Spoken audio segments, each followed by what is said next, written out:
the Castlevania 4 80% Team Relay Race, the evening edition here on this wonderful November 14th that we have. I'm Retrophile TV here, joined in the booth with me this evening, Lord Fancy Puss. Hello, Fancy Puss. Hey, Retrophile. Kind of last minute join here, but excited to be here. Excited to check out this race. This is really cool. I was remarking about the fact that we had a chance to run earlier today, and now here we are in the booth, able to commentate, able to just kick back, relax, and enjoy this wonderful race here tonight. Team Bloody Tears versus Team Ultro Cadndadda. Yeah, Cadndadda. We got to get that pronunciation hammered down. So, LFP, what are you thinking for tonight's race between these two teams? We'll introduce the runners then momentarily.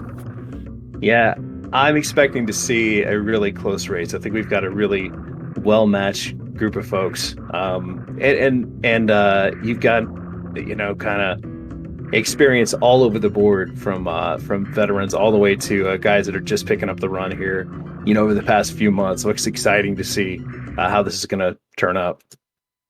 Indeed. Right, you are there. So, introducing first Team Bloody Tears, Kung Fu Crickets from North Carolina, a brand new runner to the scene here. I believe also just picked up a new PB, potentially. Their first time on the big stage here, running a CD4 competitive race in front of you fine folks here. So, we'll see how that kind of deals with it. Also runs Mega Man X and Mega Man 3. Followed up by Anduin on this from Nebraska. Seems to be pretty much a CV4 runner throughout, but extremely skilled. We're looking at a 33 PB for 80%. I mean, top 20 time, very, very good. And the only, the Eagle Eye Jones EEJ from Germany. Very, very good with music production, and obviously very opinionated when it comes down to his runs, and very animated. Love to watch him, and someone that actually started running pretty much right around when we started it as well. So it's really cool to watch him develop and surpass my own personal ability at this point, and get involved with this. And also a big thank you to him to being part of this, along with Manix, for making this Team Relay thing here possible. So overall, what do you think of Team Bloody Tears, LFB? Yeah, Team Bloody Tears. It'll be very interesting. I'm curious to see. I don't know. It looks like they're kicking off with Eagle Eye Jones. What do you know the order that they're going to be running? No, not at this point. It's weird that they would actually be going in that direction. With the most common we've seen between the teams at this point is basically progression in PB, where we've had kind of the beginning being the least experienced, the middle tier, and then also then like the strong anchor to work with. So maybe having him kind of set things off there. Maybe giving KFC, Kung Fu Crickets rather, a chance to kind of get a cushion to work with, because I mean Jones is a very consistent runner overall, so not much of an issue there. I think that might be a good play overall. Just kind of get that early comfort and maybe cut the jitters down, give some time for Crickets to warm up, and that kind of works out as well. So we'll see what they got. Yeah, absolutely. We kind of saw that play out earlier today with kind of having a rough start can kind of shake things up. But I'm expecting to see great things out of that team. We've got a lot of really great skill, even though they might be maybe the least experienced team out there. And on the other side, Ultro Cadndadda. We were talking about Ultro's Gambini. They're all from Canada, folks. They're the Great White North. I'll probably just kind of mix things in as we go. But Ultra's Gambini, just picking up the run as well, had said he did 10 runs before this, basically up to that point. Low experience, first time on the stage earlier. This is the redemption run that we're going to get into. D&D Nat 21 and Drunken Draconian. We're going to be starting here momentarily. So I'm trying to get everything here, but we saw them earlier. This is the redemption race. We'll see how things go. Absolutely. And I guess maybe we're a little out of sync here, but looks like maybe Eagle Eye Jones has already kind of kicked off the run here. Yep, because we are at 6:34. I think we were going to start at 6:35. Either that or Eagle Eye Jones has started, but I'm looking on the right side of Cadndadda. We don't have anything started on their side, and now it looks like they are beginning. So slight change in sync from what we have, but we are underway. So looks like Ultros will be starting things off on their side, and we'll have Eagle on that side. So there's going to be a gap in skill that we're going to see, where they're going to get the early start on Team Bloody Tears side, and then D&D Nat will be stepping in, and we'll see what Crickets can do. So D&D is actually the one that pulling things together on their side with the mid tier. Also, look at this, we're going to be syncing things up here, so hang tight, should be fine. Always fun in these races, trying to get everything synced up. it's always fun to see what goes on behind the scenes with these. Right, you are. Looks like the timers themselves have not been synced up entirely, but we're going to try to sync the feeds as best as possible and kind of go from there with it. But nonetheless, excited to see what we're going to have happen here today. And I have to imagine here, LFP, that Ultros has been spending some time in the lab, getting things comfortable after it, maybe going back and watching the run, and maybe getting some backups. I guess let's talk about that really quick. Yeah. Really important, I think. And I haven't really had a chance to see what all Ultros has been running. There are multiple categories. Here we're running any percent, where really anything goes that you could do with the original hardware. But there are other categories that can kind of set you up for success when it comes to backups, particularly whip only. And speaking of whip only, we've got actually the whip only world record holder as of just a couple of days ago, Drunken Draconian, in this race. So it'll be interesting. The whip only run, just because when you die, you end up without that cross, and knowing what to do when you just have the whip in your hand is key to understanding what your backups are. So before the race, I had a chance to actually talk with Drunken Draconian about it, and we were talking about the importance of backups, and it's something that you look at like crickets and ultros, people that are brand new to really running CV4 in general, and then also being able to run this in a competitive sense. The more experience that you have with it, the more that you kind of figure backups out. Yeah, like you could take a death on any screen and know exactly what you can do with the tools that you've been given, how to get the cross back, how to get back up to speed as soon as possible. And for Ultros, I mean, obviously taking that death in 3 during the earlier race, that's a pretty rough one to come back from, because that's kind of like a cascading effect. And then also you saw kind of at the end, like not knowing how to get the backup cross during Stairs Boss, the climb and B can really have a rippling effect. But on the screen here, it looks like Eagle Eye Jones making quick work of Rodane. Ultros also having a nice start to that. Very, very clean kills from both, and we're out of stage 1 here. Yeah, really strong stages from both runners. You can see kind of the overall experience from Eagle Eye Jones, kind of giving him a slight edge here. But it is still anyone's race here in the beginning, and we're going to be here for a while. So stay buckled in. It's going to be a bit of a marathon today. Yeah, let's talk about the base format for those that didn't have a chance to join in during the race that we had earlier today. So we had mentioned that Team Ultra Cadndadda had a chance to face another team earlier this morning, unfortunately taking a loss from that match. I wonder who they could have been. It must have been an amazing team.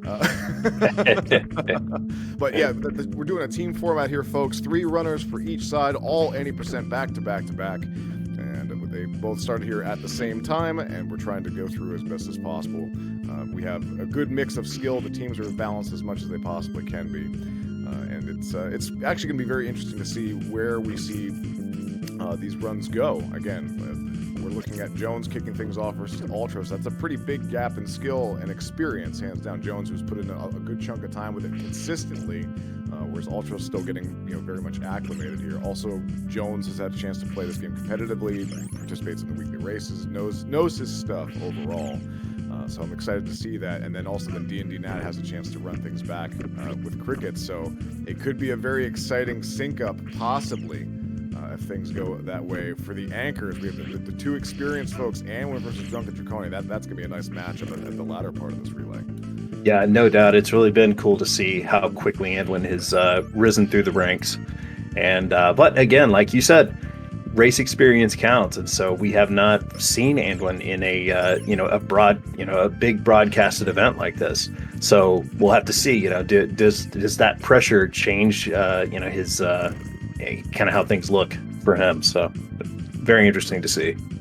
Agreed. Now that's the big thing though, is like getting that experience. You know that there's going to be some jitters there. That's going to happen. Even if no matter how much experience that you have, just getting in front of everyone and knowing that you have to perform a run with a no reset. Like there's no safety net for this. You can do the best you can possibly do with having backups and having the knowledge and experience. But there's always that kind of that feeling of electricity that goes through, and even just the smallest mistake in CV4 it can be punished. I mean, this game is brutal. It's a marathon to get through. It's a long run. You're looking at 40 minutes of execution throughout. Some sections a little more difficult than others, but it's kind of where we stand. Right, and talking about difficulty, we've got both runners coming down the final stretch, going into stage 3, which will be kind of where the gears kind of shift in this run, kind of into the next level of difficulty. And 3 kind of stands out of its own, coming very early in the run, but probably one of the most technical stages of the entire run. So this may change the game for either of our runners here. So I'm going to call into this right now that this is, like you said, that like kind of the first main hurdle in the run. Watch Jones versus Ultros on this and how they approach things. Jones obviously jumping over the Mudmen or taking the damage if need be, whereas Ultros kind of taking things a little more conservatively on that side. Again, just coming with comfort of knowing how much health you can take and how consistent you can be. With your execution there. So sometimes if you're not comfortable with it, you want to hold on to that health just in case you take hits that you're not ready for. Whereas otherwise, you kind of, once you get that experience, you know where you're going to have those sections. They're going to have that difficulty, and you're expecting to take damage, and you know what your life should look like at certain breakpoints, and you can kind of budget accordingly. This one, you definitely want to try to keep your health in the best as possible, so you can actually take all those boosts. What we see right now, Jones on this side doing the climb on 3-2, going to be going up to that ring glitch possibly, and having enough health to do that eye boost then in the Sunken City. Oh, let's see how he does. Oh, misses the first attempt there and opting to go across. Wow. I respect it because, you know what, there's no reason to kind of get bogged down there. Now, I don't know if Ultros is going to go for the ring glitch or not, if he's feeling it, but that would be a nice little push right there. Goes for it, does not get it. Oh. Goes for it again. Oh, gets the third, but does he know the backup? There he does. Yes. Good, very, very good. Let's go. Love it. Love to see a completed ring glitch. That I mean, it is so difficult to make that trick consistent, and to get it just perfect takes a lot of high execution. And then when you don't quite get it, being able to react and recover is it's a challenge. And props to both runners for going for that. Yeah, and actually props to Ultros actually pulling that together and doing the thing, and actually getting it. And you notice they actually did close the gap. Jones having to go the long way and also not taking the route through the middle. He had to kill all of the enemies along the way, so he wasted more time in the process. Whereas you can sometimes take a D boost off the bone pillar and it'll turn off some of the hitboxes. Ooh, very trolly pattern on Jones' side there. Yeah, that fishman can be real trouble if you're not prepared for it, and it can catch you off guard for sure. Okay, so we'll see what pattern that Ultros gets as Jones makes the final climb up to the Orphic Vipers. Looks like Ultros taking that a little safe, going for the earlier. If you do a full extension and swing over to the side there, you can make it all the way through, which is kind of nice. Oh, missing that second. Yeah, that second ring glitch got the best of Eagle Eye Jones there. But the good news is he was able to despawn that dragon. That cuts down lag considerably when you get up here, because all the sprites that make up that bone dragon or that white dragon there, that definitely, it has far-reaching effects. No doubt, yeah. Lag management is another big part of this run.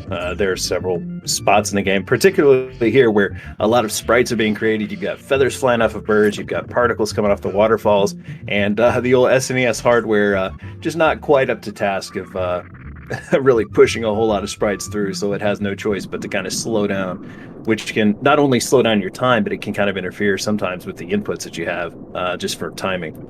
Oh, right, you are. It actually can make inputs kind of strange, but also kind of easier to do certain things because you're in like that bullet time, being stuck with that.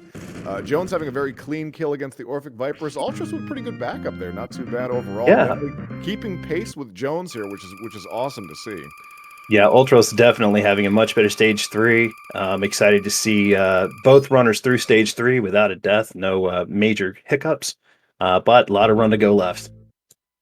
Yeah, and here we are into 4, the abandoned fort. Oh, Jones! Ooh, that was man, scary. That's the worst. We were just talking about like accurate inputs. One frame off, you could end up having your jump eaten and you just fall through those platforms there. Ugh. I can guarantee that was a pulse spike for Jones there. Just like that little shot of adrenaline, like, oh man, just that small little thing. I always make sure to mash the button right there just to make sure that if I miss the initial press, that I have a chance to actually make it through there and not have something like that happen. It's happened to all of us multiple times. Yeah, you play this game long enough, you're not like the game has a really good way of showing you exactly you feel comfortable with something and it feels rote and you've been through it so many times it will kill you and that's Yep. CD4 just being CD4. Yep. I think they're just about every run. There's a mistake that I've never made before, that comes along. And literally there's hundreds more. Here we are, by the way. So let's talk about, just really quick, a lot of people confuse Castlevania 4 as a launch title, commonly for the Super Nintendo. It was not. It was released the same year, but it was released actually, I think, on Halloween proper of October of that year when it came out. We can see, though, that it was kind of like, I believe in previous commentary this was called out. Puexel was mentioned earlier, which we just saw the boss of, no less. But Puexel, the speedrunner, had called out and basically said that Stage 4 is kind of the Mode 7 like demo level, talking about the rotation, showing the power of the Super Nintendo. This is where we kind of have the room rotating and the quote-unquote tunnel of love here coming up here with the skeletons. All of this kind of showing the Mode 7. Even Coronat is a Mode 7 based boss with that stretch and skew and all that good stuff too. Absolutely, and for all the naysayers out there, just look at this. Nintendo does. Let me tell you, Nintendo does. We don't need no blast processing. That's right.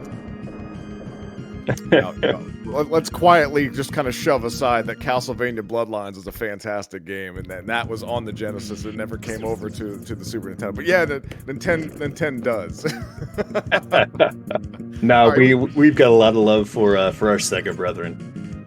Absolutely. I mean, Mannix being part of that as well. We saw some pretty good stuff from him. Big shouts to him being the restreamer here today.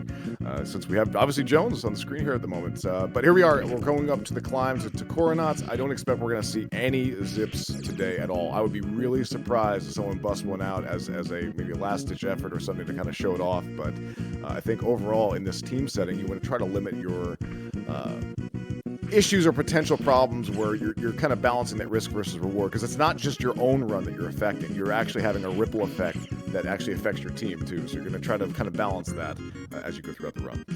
Yeah, I don't even think we saw any zip attempts in the earlier run. But Anduin has said he's going to go for the zip, and so we will see if we get a zip in today's races. And here we are with Coronat. We'll see how aggressive Jones takes it. Pretty clean execution overall, getting a few crosses put in there and just kind of backing up and conserving the health there, actually taking things a little bit on the slow side. We'll see what Jones or what Ultros does from Team Ultro Cadndadda. I just want to slip that team name in once again. Cadndadda. It's Ultro Cadndadda. I mean that's a portmanteau inside of a portmanteau inside of a portmanteau. It's the turducken of team names. Yeah, I have yet to attempt the name here, so I'll leave that to you for now. As soon as I saw the name, I called out that I thought you're just messing with the commentators. Oh, and almost got the early grab on the Ultra side there. So that's something that you have a chance at it, but sometimes you don't, depending on what cycle you actually kill. Coronat on. Oh, and that's a strange name. I think we probably mentioned this earlier as well too. But Coronat backwards is Ton of Rock, and Puexel backwards is Licks You Up. With the tongue and everything. Here we are into stage 5, the ascent into the castle. We have the harpies to worry about, and we see that they're not already playing nice for Ultros' side. But Jones doing some pretty good work overall here. Plenty of health to get those second screen deboosts.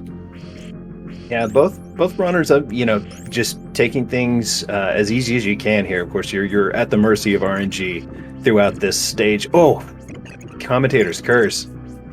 Just seeing the harpies kind of bullying Ultros, getting an idea of just kind of the unknowns in this level. You always have to be vigilant. Most of the time on most runs, it's not an issue, but sometimes you can just catch a bad pattern and ruin your day, ruin the run. Ultros here taking his actually first damage of stage 5. He was actually pretty good there with his health overall, as Eagle Eye Jones here for Team Bloody Tears. Entering stage 6, truly the beginning of the game, Lord Fancy Puss. This is where we start. One of the longest slogs in the game to go through in this stretch here. We'll see how things go. I expect probably a pretty comfy 3 cycle from Jones at this point. Trying to set the tone for the team, but we'll see how things go with that. I expect that Ultros will also take things pretty safe with it. It's a very costly death, so let's see. Let's hold our breath here as we go through another Mode 7 spectacle of the Super Nintendo. We saw their Eagle Eye throwing out some whip cancels, which, not actually attacking an enemy, but Eagle Eye Jones, one of the few runners I see really executing whip cancel.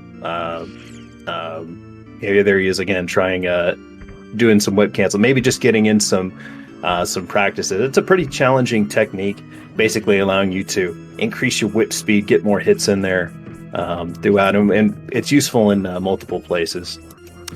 It is, and Eagle Eye Jones's technique reminds me very heavily of Croonin, a low percent legend in his own right, who just was amazing with those whip cancels. JC also very, very good with whip cancels. 2Cat, Joe D'Amelio, all those legends doing such a great job overall. For those that don't know how that actually works, where you can kind of whip faster, is what you actually do is you whip and hold, and any additional input that you do on the whip, it will basically move it into that limp whip state, or you're going to be able to flail it around. So you're effectively canceling, like what you said, we were canceling the animation after it does a full strike. We're canceling it, and that's faster than just hitting the button normally and waiting for the animation to fully go through. And you can basically just machine gun rapid fire those whips out, and it just looks so satisfying when it gets done. Very clean chandeliers from both there. Jones making his way through the first screen of 6, but oh, look at I love that. That gives me anxiety. That skeleton boost into the spike walk. Just absolute just determination from Jones. I think that's we've collectively started calling that the Anduin boost, because he's the one who started kind of popularized doing that. I myself don't know the pattern for it, but very, very cool. Well, one thing I will say is that those spikes, for whatever reason, they have a massive hitbox. Like the strong toes of the Belmont clan. It's just like, you get anywhere close to that, if he gets his little pinky toe on there, you take an instant death. And seeing that boost tap, it's actually really neat. But overall, looking pretty good here. And like I was going to commentate here, actually, Ultro's keeping pace with Jones here. Maybe with the play they were thinking, well, okay, we'll get an early lead with Jones to give Crickets that cushion here. But Ultro's really doing a great job keeping the heat on. So Cricket's going to have to perform D&D Nat going up against as well. It's going to put a lot of pressure on the anchor at this point if Ultros keeps this pace. Yeah, we will see. But again, it's CV4, like you said. Strange things happen all the time. We will see how things go. Lots and lots of runs still to go. And we're going to have everyone's favorite game, Was That a Boss, coming up here on Jones's side. I don't know. Was that a boss? It might have been a boss. They've got funny names either way. Paula Abgul and Fred Askare. Oh, they were having so much fun with that in America, weren't they? Oh, yeah, they were.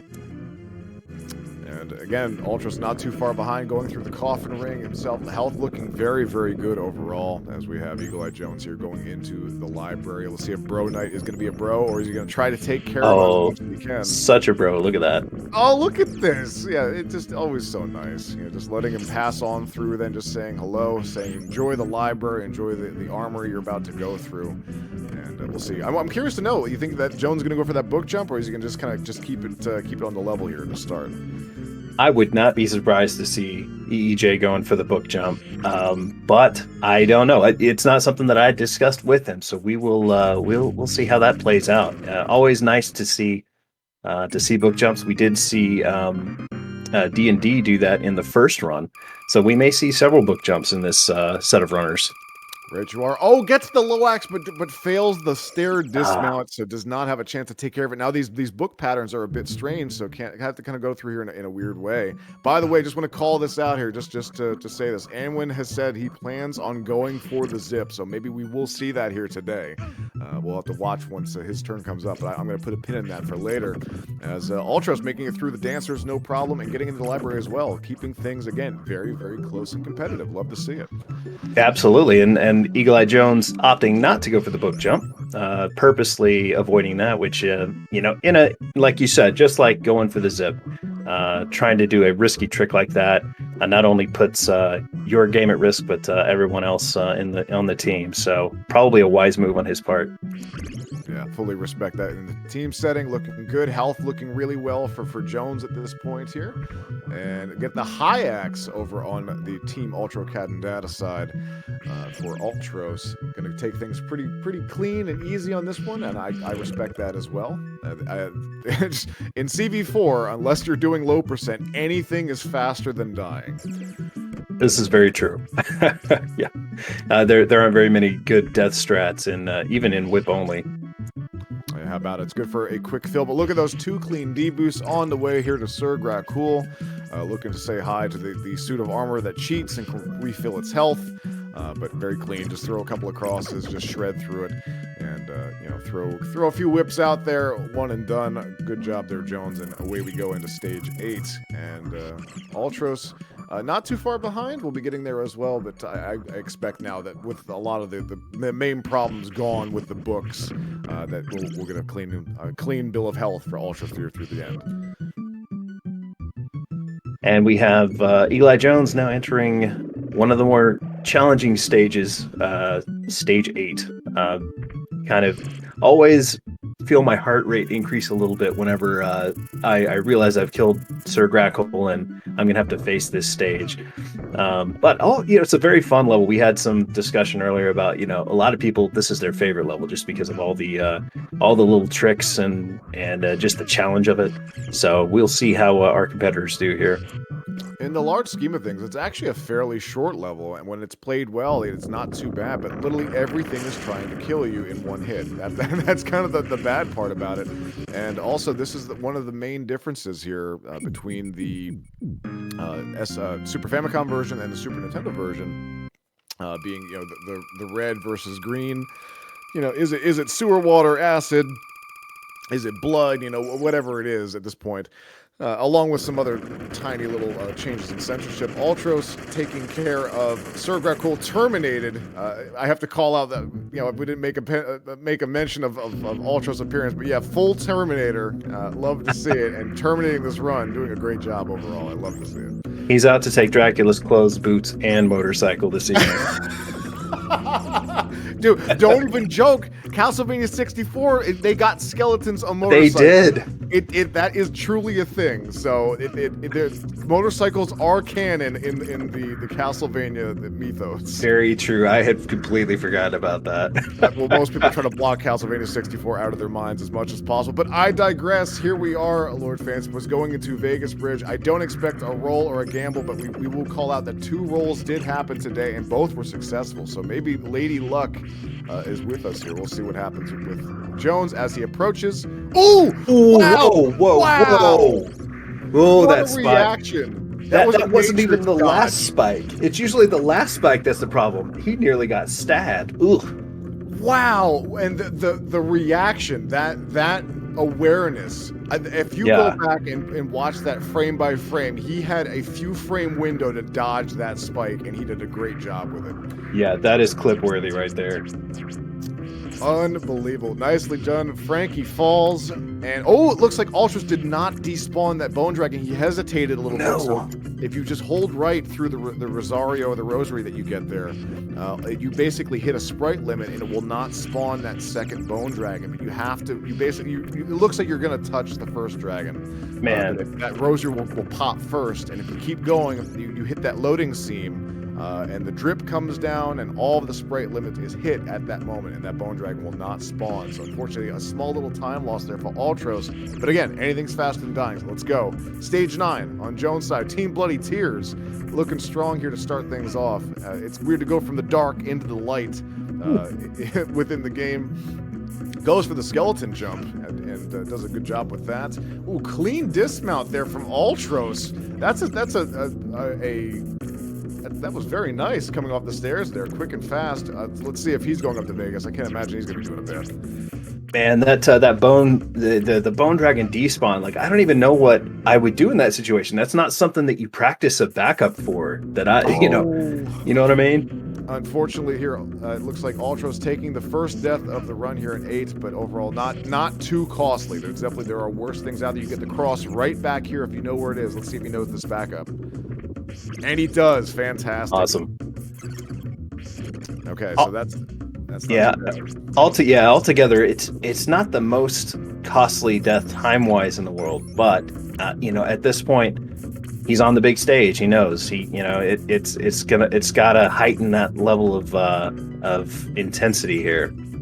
Sure, but right now you got to be feeling that he has something to prove based on this from this morning's performance, but doing a great job. He can look back on this and feel proud up to this point with the run and doing a good job getting across there. Look at that. Jones taking the D boost here on the left, and here we go with Frankie. Single cross, not too bad. Just getting his armpit and whip upward, and he'll be able to take care of pretty much everything. And crossing Vegas Bridge is just always a little bit of tense. You're always just a little bit tense crossing Vegas, even when you're not rolling. Yeah, it's another one of those things where it can just kill you if it really wants to. But if you take things pretty calm, you can put the odds in your favor. So Eagle Eye Jones now on the final climb to Zafbat, the boss of Stage 9. Just a quick warning that this boss fight does include a lot of flashing lights, so if you are photosensitive, please take those precautions during the boss fight here that Eagle Eye Jones is entering. Correct, especially during the kills here. So just look away. We'll tell you guys when it's nice and safe. So it looks about a one-stage difference now between Team Bloody Tears on the left versus Team Ultro Cadndadda on the right. And Zapbat takes, I believe, 23 hits, 22 hits. I can never remember. I never counted out. I probably should. I think it is 22 hits, and looks like Eagle Eye Jones got a little bit higher than you would ideally want. But he's got plenty of health. He'll finish off this fight. Maybe not quite as quick as he would like to, but he's on his way to Stage A. Yeah, we're all trying to be some perfectionists here, but for folks that are photosensitive, you can look back now. Zapbat is all taken care of, but Ultras will be getting there again at some point here momentarily, I guess.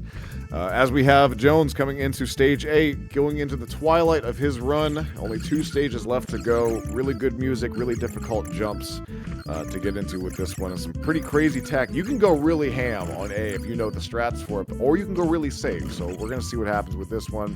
Have to imagine the teams are communicating, probably telling Jones, hey, you can take it pretty easy on this, but maybe not as easy as you think. Maybe he's just trying to get that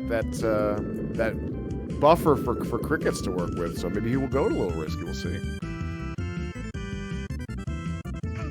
Here we are into the initial climb, and on Ultro's side, going to be coming down into the 3 screens away from the end there. He's got 4 screens. It's got a little bit of ways to go on 9 yet. We got a lot of lag here. Oh, misses the throw on the 5 heart. So Jones going to be at a slight heart deficit. I'm sure he wanted to grab that, so he may have to pick one up elsewhere. Taking care of these, we'll see if he grabs the D boost off the Medusa head into the gear. Which, if you do this one properly, like that, you can just hold right. He does a little wiggle. Oh, is he going for it? Yo, let's go faster. Nice. Man, that is it's always cool to see that fast swing across that gap. And that little wiggle he did. I don't know if you guys saw him kind of turn back there for a second. That kind of sets up the ring spawn when he goes through.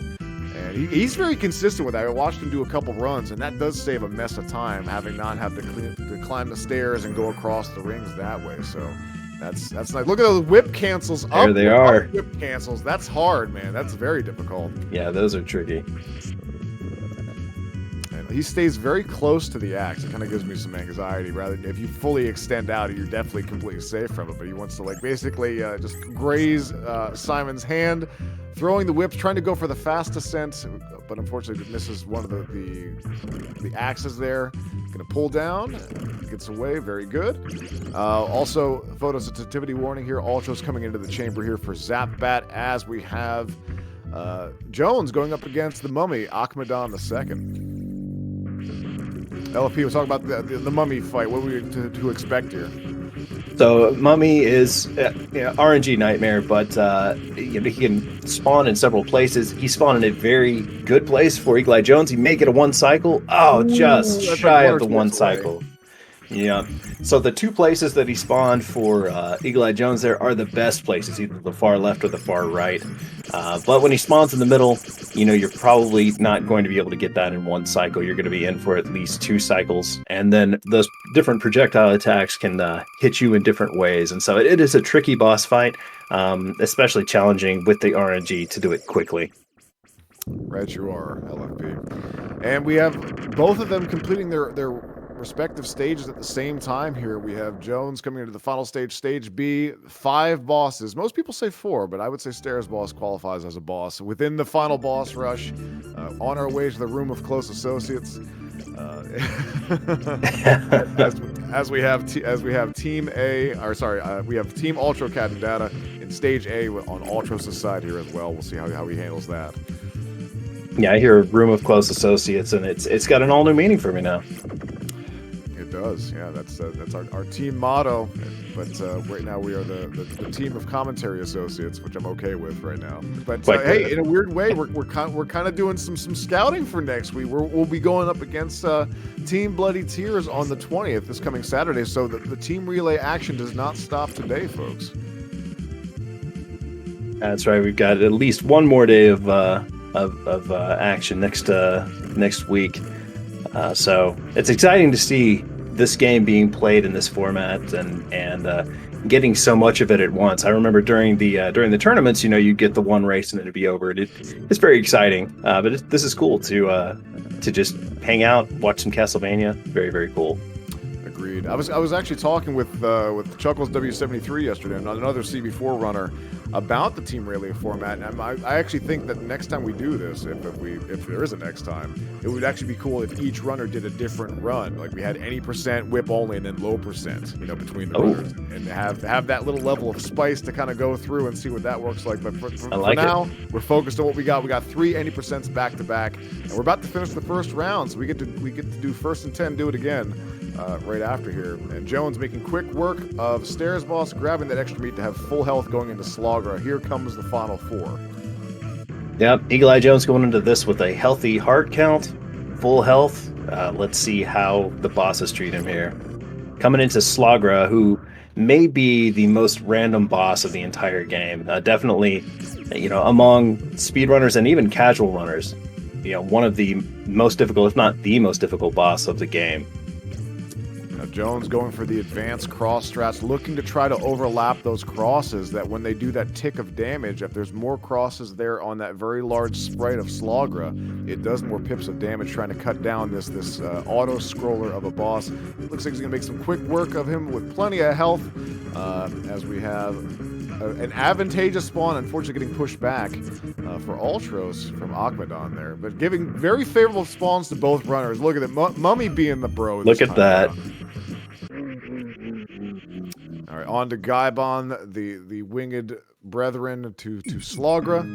Obviously, they got done dirty and Symphony of the Night, just kind of throwing things out there. We mentioned the rooms with close associates. It's because Gaibon and Slagra in canon are actually the servants of death, and they are always nearby when death is nearby. So in Symphony of the Night, you recently saw death, and you got your stuff taken away before you went and saw them. Oddly enough, if you actually go into the alchemy laboratory and go back to where you met death, they will be standing there. They will actually be there in Death's wake. So it's kind of cool to see these things here. And even in the Upside Down Castle in Soden, you fight a whole bunch of different Slagra and Gaibon outside the inverted mine. And that's right, we fight Death. Speaking of Death fight, that's a very clean one there for Jones. Maybe not as clean as he would like, but getting through there without much difficulty. Heart count looks good. Life looks good. He's skipping that secret on his way up to fight Drac. Excellent. Yeah, we've got...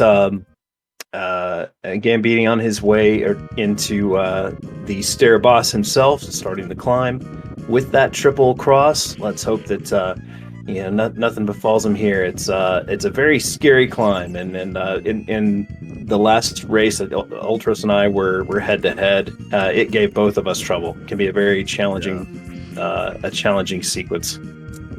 Yeah, it is a high-stress moment. It's a high-stress climb even casually. I mean, this is extremely difficult overall. But it just want to kind of see it. You get through this, the disappearing steps, and you have that whirling blade of death that you really don't see as a runner, but it's still there, and then you have to worry about these death spikes, and it's just one big giant mess. And Konami just went in. They went ham. How can we make it this much worse? You go pork chop in Castlevania. Oh yeah, you go wall meat. That's what you go. Yeah, wall meat. which Exactly. in the manual is a pot roast. It looks nothing That's like right. a pot roast. The giant bone sticking out of it. I don't know. Here we are, final phase here. Jones gonna be wrapping his run up here with an excellent time. Very, very well done. I think, was this deathless for Jones? Yeah, this was. Yep. This was totally deathless. That you can't ask for anything better to start the run off overall. And if that time is to believe, with Drac dying, this is gonna be either a high 35 or a low 36. The baton pass happens on orb touch, and Crickets will be off, and Jones has done everything he can. But look at this. Ultros making it through Stairs Boss into Slogra. This time around, not whip only. We've got the crosses. Ultros did a really, really great job getting here. Let's see if he can finish strong for his team. Slogra, we'll see. It's the second phase that's always challenging, where Slogra can really start going wild. Okay, and very clean transition here. Here we go. It had the verbal handoff for Crickets to get his time on the big stage here. Jones has done everything he can. There's a small lead at this point here, so a lot of pressure on the middle runner here to keep things going into the anchor, but I knew this race was going to be hype, and I'm really excited for this. I'm also feeling really great for Ultros. The redemption terminated. You know, you love to see it. Absolutely. And Ultro's taking on Gaibon here, making quick work on his way to death. Very clean kills. Now, I don't think this is going to be a PB here for Ultros based on the time that we're seeing here, but this is looking really good. It's going to be close, yeah. A fantastic showing. And we have stage 1 on Team Bloody Tears side, the second run of 3 Kung Fu Crickets coming in. Like we said, a fairly new runner to it, but doing Medusa boost. Look at this. Nice. Yeah, that is not a huge time save, but always kind of swag to see, that it's a relatively advanced strat. So very, very cool to see those. Ultros using the vampire killer as a shield and getting a favorable pattern here to kind of whip down death.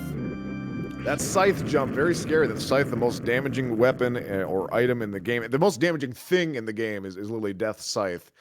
So you have to avoid that. But one boss to go, and Ultros can kick back and relax and pass the baton off to D&D Nat. D&D Nat is going to definitely close the gap between Crickets here. We're looking at sheer experience. D&D Nat, someone very versed with. He was in the Any Percent tournament. He does weekly races. He's been playing the game fairly consistently. A very strong person overall, and also has some stuff to prove. I know he wasn't too happy about this morning's run as well.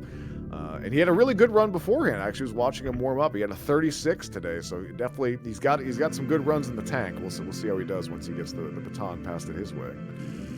We saw Kung Fu Crickets finishing up stage 1, now on to stage 2, while Ultros now entering the first phase of the Dracula fight, coming in off that secret, full health, all the hearts needed. I believe he will be able to take this on no problem and finish up strong. He's got to feel good about this run.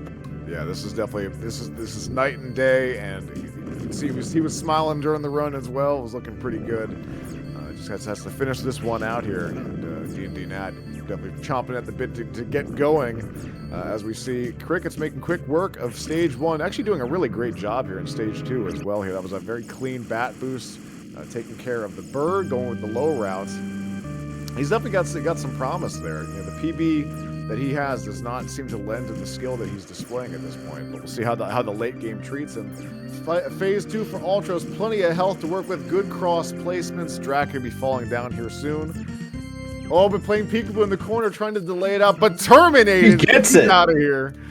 There we go. And it looks like it'll be right at the 40-minute mark for Ultros. Fantastic run. Looking really, really good. Good job there, Ultros. Well played.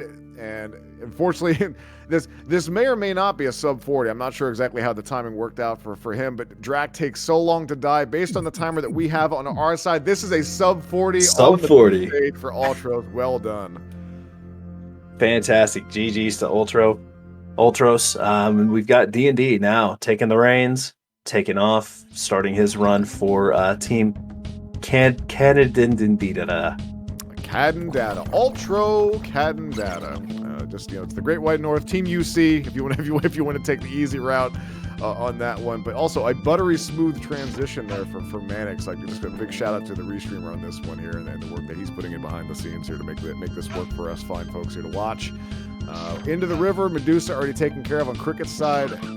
Health a little low.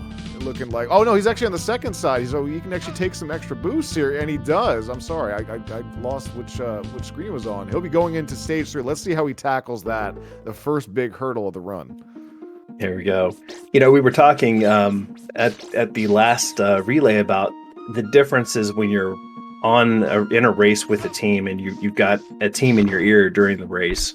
And I think it differs for some people, but it's interesting to have that dynamic when you're in a race like this versus just being kind of on your own in a vacuum during the run. Yeah, that's the thing. It's a different animal with this now, where you have the team relay as opposed to, like you said, working in a vacuum or racing in a vacuum. I'm kind of curious to see how things work out with the team, but both have to be feeling really good. Ultra's doing a great job to lead things off and keeping the pace with Jones, and that's no easy task here. We see the amount of experience difference between the two runners, and it's not that big of a gap. Honestly, this is definitely surmountable. For this, and D&D will have a chance to really close the gap as best as possible as Cricket's going through. Health a concern, not going for the fuzz boost. Gonna have to play this kind of ooh oh no! Ooh, I gave that bone a hug. Unfortunately, if you delay a little bit slightly, maybe he was used to going through. But good news is he'll get his cross back right here, so not too bad. Gets a full stack of health. I mean, honestly, it could be worse. Yeah, but I'm thinking that he wasn't ready for the fireballs there. Yeah, we talked about the importance of knowing the backups, and that's one of them that you hope you never have to use, but as we see, the need can arise. So. And looking to go, yeah, he's going to be going through. No ring glitch on that, but also no boost and not going through the middle there, so not turning off those hitboxes. Going to have to kill those bits here, and also this fuzzy's a bit of a danger, but no problem. On the Team Ultra Cadndadda side, D&D Nat taking care of stage 1 in short order onto stage 2. Again, looking to kind of close in. I'm curious to see where we'll be at the end of this run, as we're still in the very early stages of round 2. Where we stand. I'm curious to see. I'm excited to see. I'm on the edge of my seat already, which is really exciting. Yeah, no doubt. I mean, there a lot can shift during the course of the run, so we'll see how it goes here. I'm definitely looking forward to the when we get into the later stage here. We'll see if Team Cadndadda, Ultra Cadndadda can catch up. All right, so we noticed that Crickets did not go for the eye boost, something that they haven't practiced going against or trying to conserve some of that health. This section can be kind of annoying. Let's see what Merman pattern he gets. Ooh, okay, had the wherewithal and the awareness there to actually pull in. If you have that, if you did a full extension on that and tried to swing out normally, you would have taken a death there. So handle that like a pro. Yeah, did good job there on Cricket's side. D&D Nats. Looks like he may have taken a little bit of damage. No, he'll get that back. That's right. He got some meat on the way. And let's see if Medusa gives him a little kissy kiss, as D&D Nat would say. Yeah, she can bulldoze you sometimes. KFC taking a little bit of heat from the bone dragon there. Ooh. Yeah, having a few close calls here on the climb. Hopefully the rest of it will be clean and he can get to this Orphic Viper fight. Here's that lag I'm talking about, where you didn't despawn that dragon. It does cascade up that far until it actually fully despawns at the bottom of it, and that was on display there. Here we are at the Orphic Vipers, and he's got a stack of crosses, looking to throw a few off there. So LFP, why is he throwing some crosses away? Why would he not want more hearts? Well, it's all about timing. I think a lot of times you'll see crosses being thrown. You may wonder why. There's a lot of setup and timing to where, when the cross rebounds, or you're wanting to get crosses, multiple crosses inside an enemy's hitbox, just because that cross, as Shin David would say, cross go burr. it just tears up the boss when it's sitting inside of its hitbox. And so there are multiple reasons why you may want to throw across at certain times, just to make the most of doing the damage when needed. Right, you are. Yeah, and those hearts ticking down, those tiny little time saves that maybe you casually wouldn't pick up on, you know, that does take some time. Get through the Orphic Vipers without a death.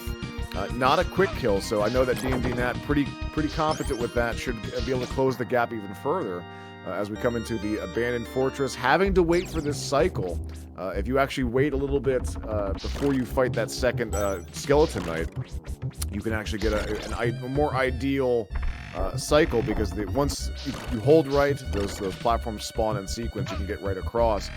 Nice boost there. Very nice. Crickets. You know, he's definitely got some key strats hammered down in his route. You're just kind of small things to dial in, and he's gonna get sub 40 in no time. You know. Oh no! Oh no! Oh no! Misses the boost. That hurts so much. And you know that was it was an eaten input. You know he hit jump at that moment. It was just right on the wrong frame. That's exactly it. So basically what we're talking about here, folks, is that if you hit jump just a slight bit before you hit the ground, that input will get eaten. Or if you hit it too late and hold it, possibly, you can get kind of glued to the ground, and you know, maybe it didn't come out, and you just walk forward, because you're going to hold right here normally. But he was looking to take the boost off the bat, I believe. And maybe missed it, and it just walked off, or he tried to get that back up, but he's doing whip only Puexel, which is no fun.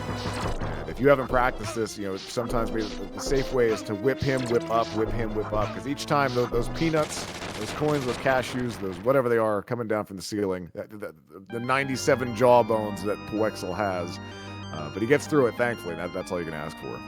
Yeah, taking a death in late stage 3 or in stage 4, not only do you have to replay some of that level, but you're also without the cross really until stage 5, because stage 4, the only cross you could get in stage 4 is about a minute.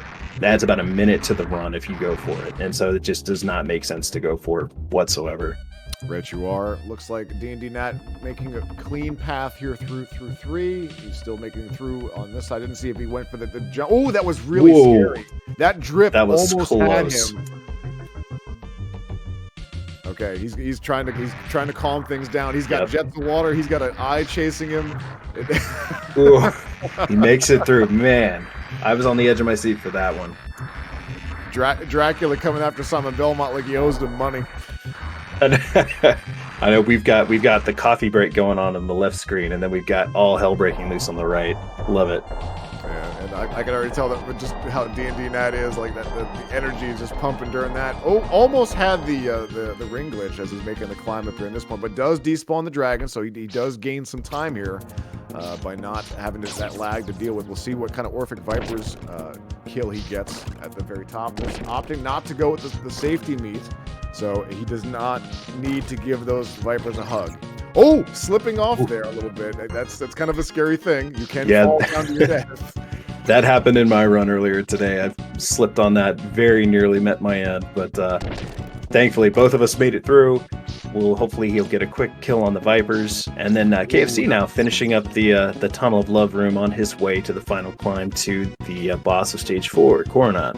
Ooh, definitely an uncharacteristic longer Viper's kill from D&D Nat. Also kind of scary. You'll actually notice that during the lag frames, he clearly whipped it. You actually can see the whip make contact, but no damage registers for some reason. Very strange on D&D Nat's side. But he does get through it alive, and that's what matters. Now, we'll see how he handles 4. If he can keep his cross through Puexel, he will close the gap on this side. They're both on the same stage, though. You know, we were one stage behind at some point. Now we're together again as one.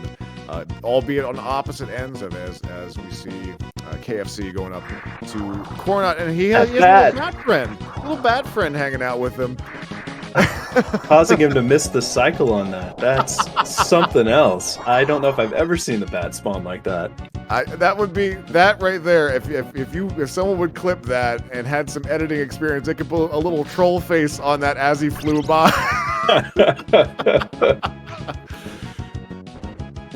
Oh goodness! But here we are here on Coronat. So we got some photosensitivity stuff for this as well, some flashing lights. So please be mindful of that. We'll go ahead and call that one's done. And we can see here D&D Nat making it through, shredding Poexo with the cross. And looks like here we're going whip only again for this. Yep. So we got to be careful. I'm not sure how much Crickets has practiced whip only Coronat. Health about even. Oh no. Hugging Coronat. He's got to be careful here. Oh, the no. double KO! No! Oh no, the double KO. Double KO is the worst. That's massive. That is a huge time loss right there. And a very big opportunity for D&D Nat. He has to do this whole section again and wait. My heart breaks. Yeah, and you know, that just closes a significant portion of that gap, and you hate to see something like that happen. Whip only Coronat is challenging, very challenging. It's, for me in the early game, it's probably one of the most difficult bosses casually is Coronat.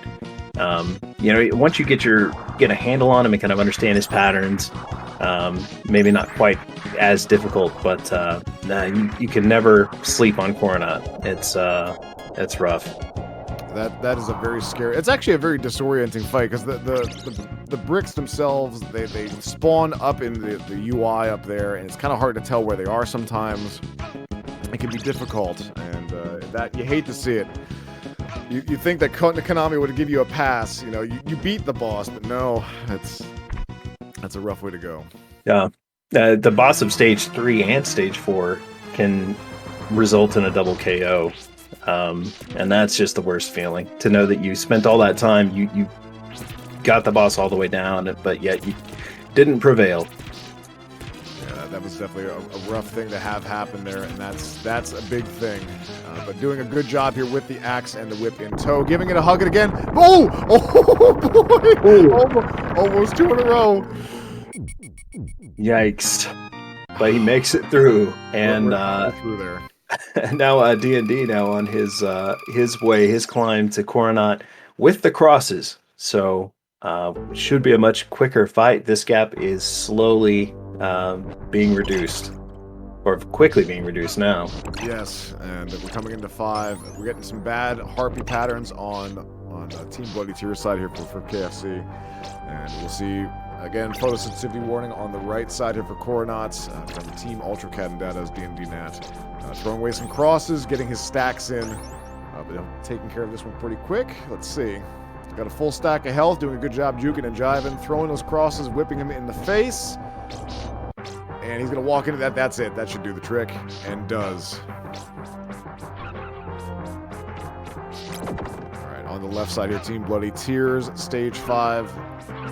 KFC trying to hold on to the lead as best as possible at this point, but D&D Nat very strong in the late game. Very trolly harpy pattern there. Oh, and gets tagged by the gremlin, but makes it through. There is a checkpoint right here, so if he does take a death, it's not too costly. Though, he wants to try to avoid that, so he can hold on to the cross. Otherwise, he's going to be taking a trip to the secret room in stage 6, and that's another bit of time lost. Just got his double shot, trying to stay up to speed. He'll get that meat. Perfect. Okay, he'll make it. We're making it to the castle, folks. Let's go. We made it in. Goodness gracious. It's felt like a marathon just to get to the first half of this part now. Just like we've seen both sides having some very tense moments there. Also the Harpy giving a hug to D&D Nat just to show support as he makes that climb up here. We'll see how the Harpies fare on his side as we enter the entryway of the castle on Team Bloody Tears side. Yeah, in earlier in today's race, during D&D Nat's section, he got absolutely sniped by one of those fleamen. It was something to see. I've never seen a fleaman quite make a Michael Jordan play like that. He just dove at him and hit him just at the right moment. And it was rough, but he's faring much better in stage 5 this round. We've got KFC now taking on the Chandeliers. We'll see how he takes this room. Yeah, so D&D Nat slaying his demons at that point by getting away from them fleamens. I will say that he did actually throw the crosses to I try like to that. take care of it, and he's like, "Oh, you know what? I'll just keep going right. Eventually, I'll probably despawn it." But he said, "Just nope," and just chased him down. Definitely a very iconic moment of the previous of the first relay race. So some pretty crazy stuff. Again, we're synced up here on the same stage, just a screen apart. Well, soon to be 2 screens here. Kudos to Crickets making it through the chandeliers there on his first go. Yeah, taking a nice comfy ride on the chandeliers. Now let's see if he's got these patterns down and getting through all the knights and the dancers, or I'm not sure, all of Dracula's ghostly guests here at this in stage 6. Yeah, we have butlers, we have dancers, we have those maidens that are just kind of sitting there. I don't really know. Like that's the only part in the entire game that they appear. So it's kind of strange either way. But we have these ectoplasms here, taking care of that, doing a good job. Health looking good. Back up to full speed with that triple shot on KFC's side. And D&D Nat, we are on the same screen, albeit for a short period of time. KFC getting a nice bat boost there, being able to skip that left side. He basically just jumped as soon as that bat crosses that little purple stalactite or blue, whatever, I'm colorblind. And in the background there, and coming up into this screen, D&D Nat tearing through, but charging ahead. He's closing the gap as best as he possibly can. We're gonna be synced up here sooner rather than later, it looks like. Yeah, KFC making his way through these last few enemies before he has to face the Bone Hellway, which is a Whoa! Hey, What is that boost? Did was he so plan cool. that? I have seen that before, but I don't know if that was intentional. It was impressive either way. I don't know if that was something that was practiced or on the fly, but I can guarantee that will probably be the only time we see that during the relay in general. That was a super cool, some unique boosts across the board. You talk about the Anwin boost with that Jones did to get across that spike walk, that we see Crickets go for that casket boost that just gave him that little alley-oop. Very cool. You love to see the different strats that are here. Yeah, for sure. There's so much variety in this game. I think that the bad side of that is that so many things could potentially go wrong, but at the same time, you've got so many, just different strategies that you could use. And at KFC, they're trying to go for a quick coffin boost there. That was interesting. Yeah, but doing a pretty good job. He's got full health, full stacks to work with. Got a few hearts. Here we are into the skeleton dancers, or sorry, the ghostly dancers rather. I was looking over on the right and saw D&D Nat going through Skeleton Hellway. They both took the safety meat here, so having a full stack to work with, throwing crosses, and we're going to be going to our second round of Is That a Boss, and we'll see how Crickets fares with Paula Ghoul and Fred Askare, and D&D Nat hot on his trail. Looks like a good setup. Nice there and it is. clean. Love to see it. Nice job, Crickets. Fantastic. That was a very clean, the dancer hallway. He handled that very, very well. Of course, going in with a full set of health is definitely helpful there. Sometimes health can be a big concern going through there, especially when you get a bad pattern. But he's moving now into the library, stage 7. Is Bro Knight bro? That is the question. Who ducks the axe there? Bro Knight wasn't a bro, but that little delay gave him some time to get out the way. Did a nice job overall with it. D&D Nat setting up a good cross to start. A little bit different setup though, but same result. Very nice. All right, and here we are going into level 7, the library for both. Oh, Crickets hugging that knight, did not jump up the stairs to force that axe pattern to deboost through there, but fortunately does not fall down. And speaking about falling down, jumping down, going to grab that safety meat in the middle. Let's see what axe pattern we get, and if Crickets can take advantage of. Not sure if he's practiced this boost or not. That's a high axe. High axe. Yeah, never lucky. Always a bridesmaid, never a bride. Right. Sometimes. Whenever you want that, just never happens, unfortunately. Through that cross, thankfully he had the presence of mind to wait it out, or to wait that out. Went for book jump and got it. What? Look at Did this. you see that? That was awesome. KFC, look at that. going with some pro strats, flexing on them in during the run here, showing just basically Cricket saying right now to D&D, I see you. I saw your book jump earlier today. We're downloaded here. We got this, and just moving on. He's not letting D&D through at this point. He's throwing the wrench in the works. No low axe on D&D Nat, so no free advantage. Will D&D Nat go for the book Nat? The book jump to answer back. He's going. He's going. He gets it. Back-to-back book jumps. Let's go. Let's go. That's amazing.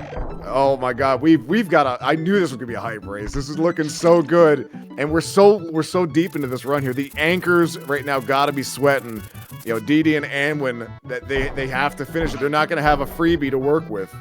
It looks like here, based on how these runners are going. By the way, KFC putting on a clinic this run, definitely hitting above their weight class. That's what it comes down to versus D&D Nats. Having some difficulty in this hallway though, but makes it through. Gets the meat. Okay, calms it down. That's good. That was a good little presence of mind to stop. Plenty of hearts to work with here to kill Sir Dracula.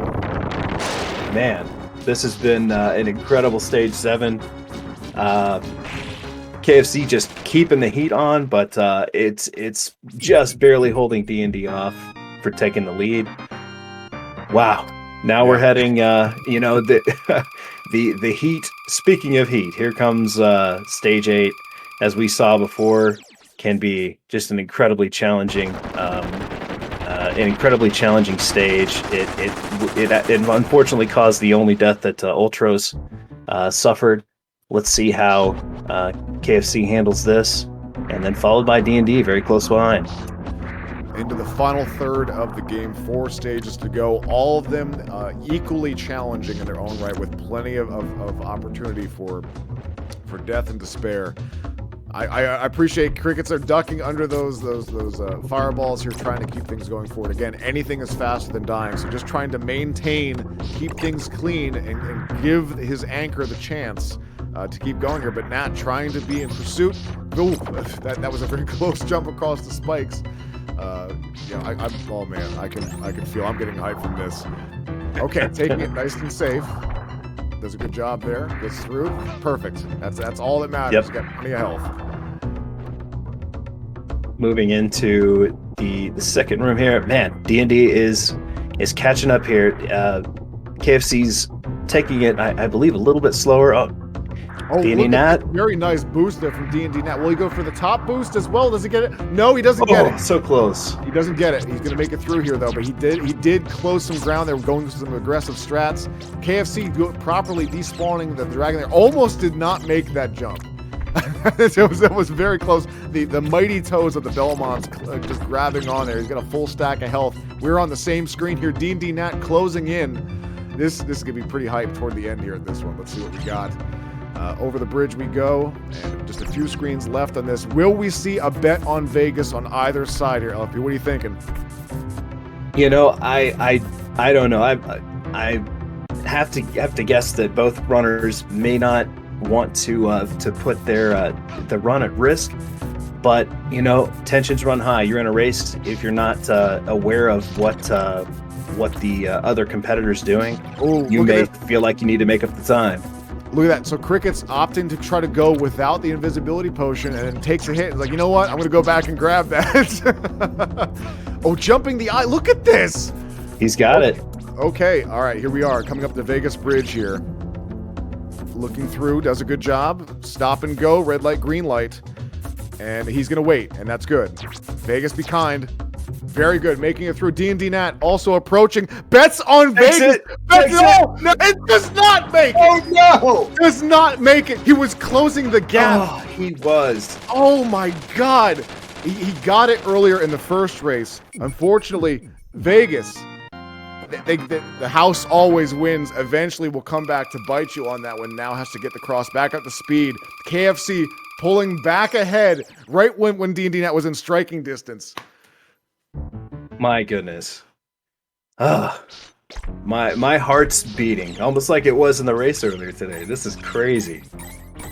I'm sure I peeked on my mic there. My apologies to the viewers on that one. It blew my mind. You can't make this stuff up. This is absolute insanity out of the gate here. As we go into stage 9, Getting the fast boost on Cricket's side, that is really difficult to get. Getting the right position, dropping down at the right time, getting the fast push. Super cool. Incredible.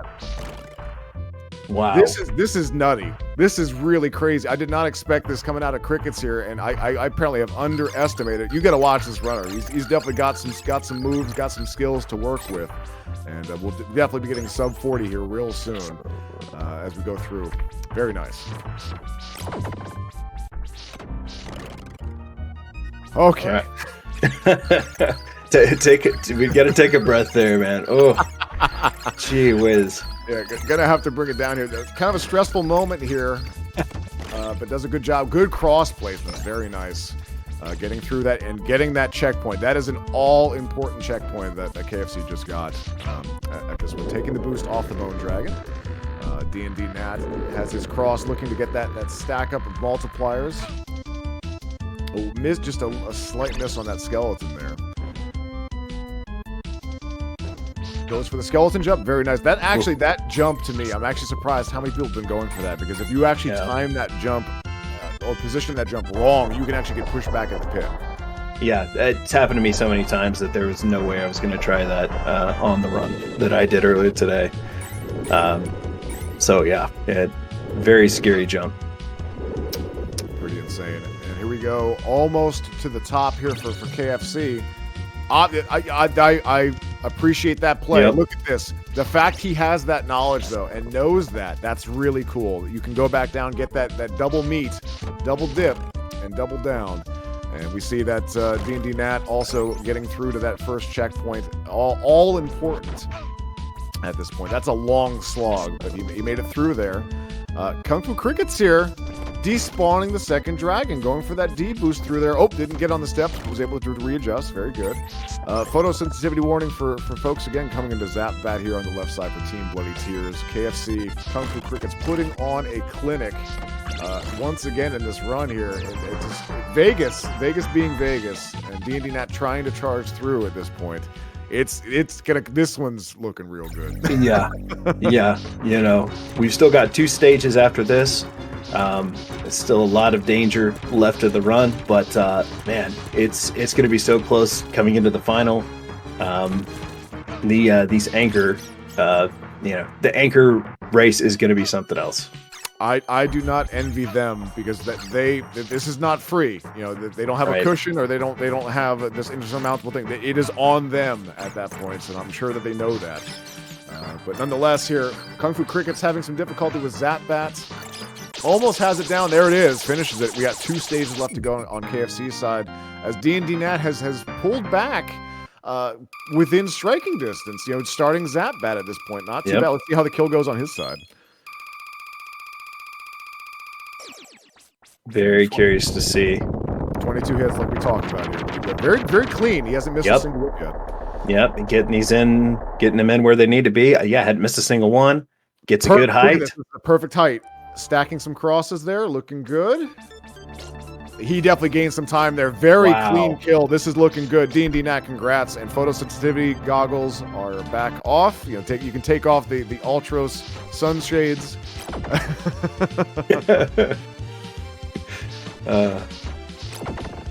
All right. KFC in the climb. Man, these skeletons can be challenging. You know, honestly, I would say this first section of this third time jump. Yeah, that jump is one of the worst. But this whole section, you know, honestly, probably one of the more difficult parts of stage A, besides the very final section. All very challenging.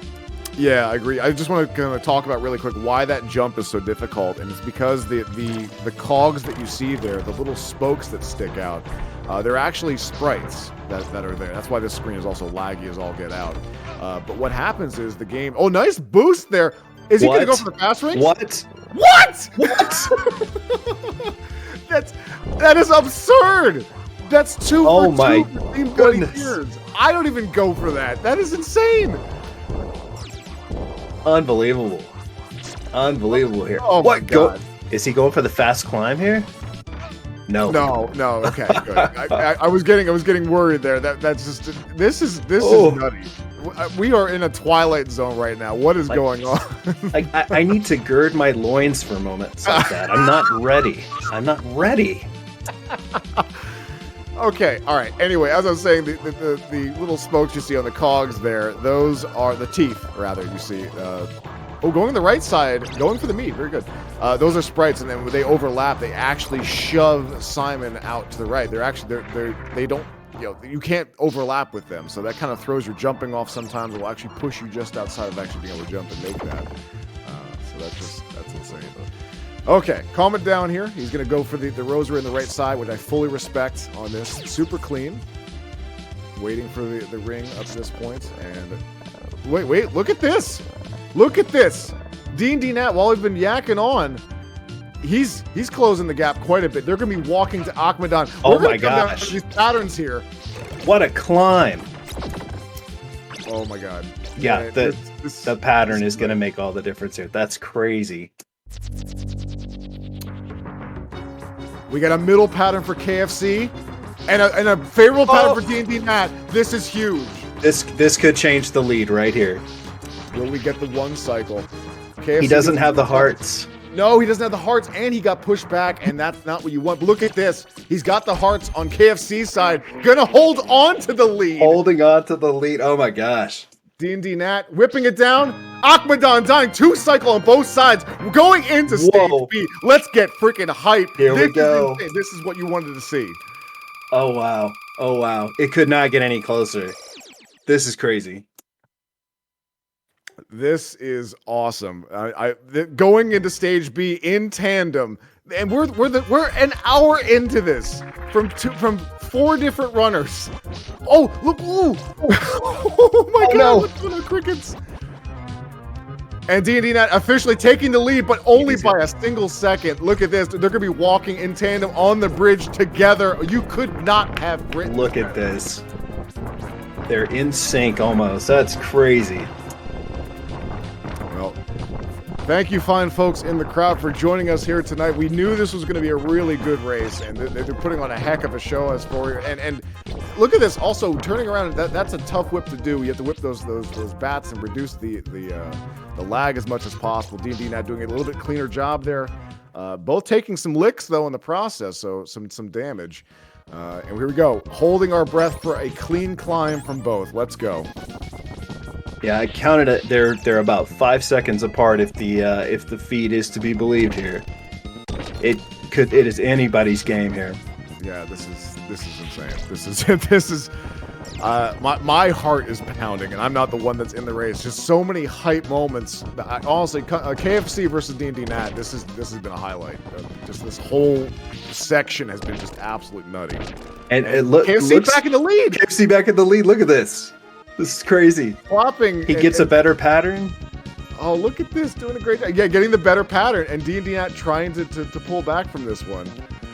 Oh, man. Okay. All right. I have to compose myself. I'm not with the control with the hands right now. Okay. Come on. We are almost there. We want to see it. We want to see both runners make it. So please let this happen.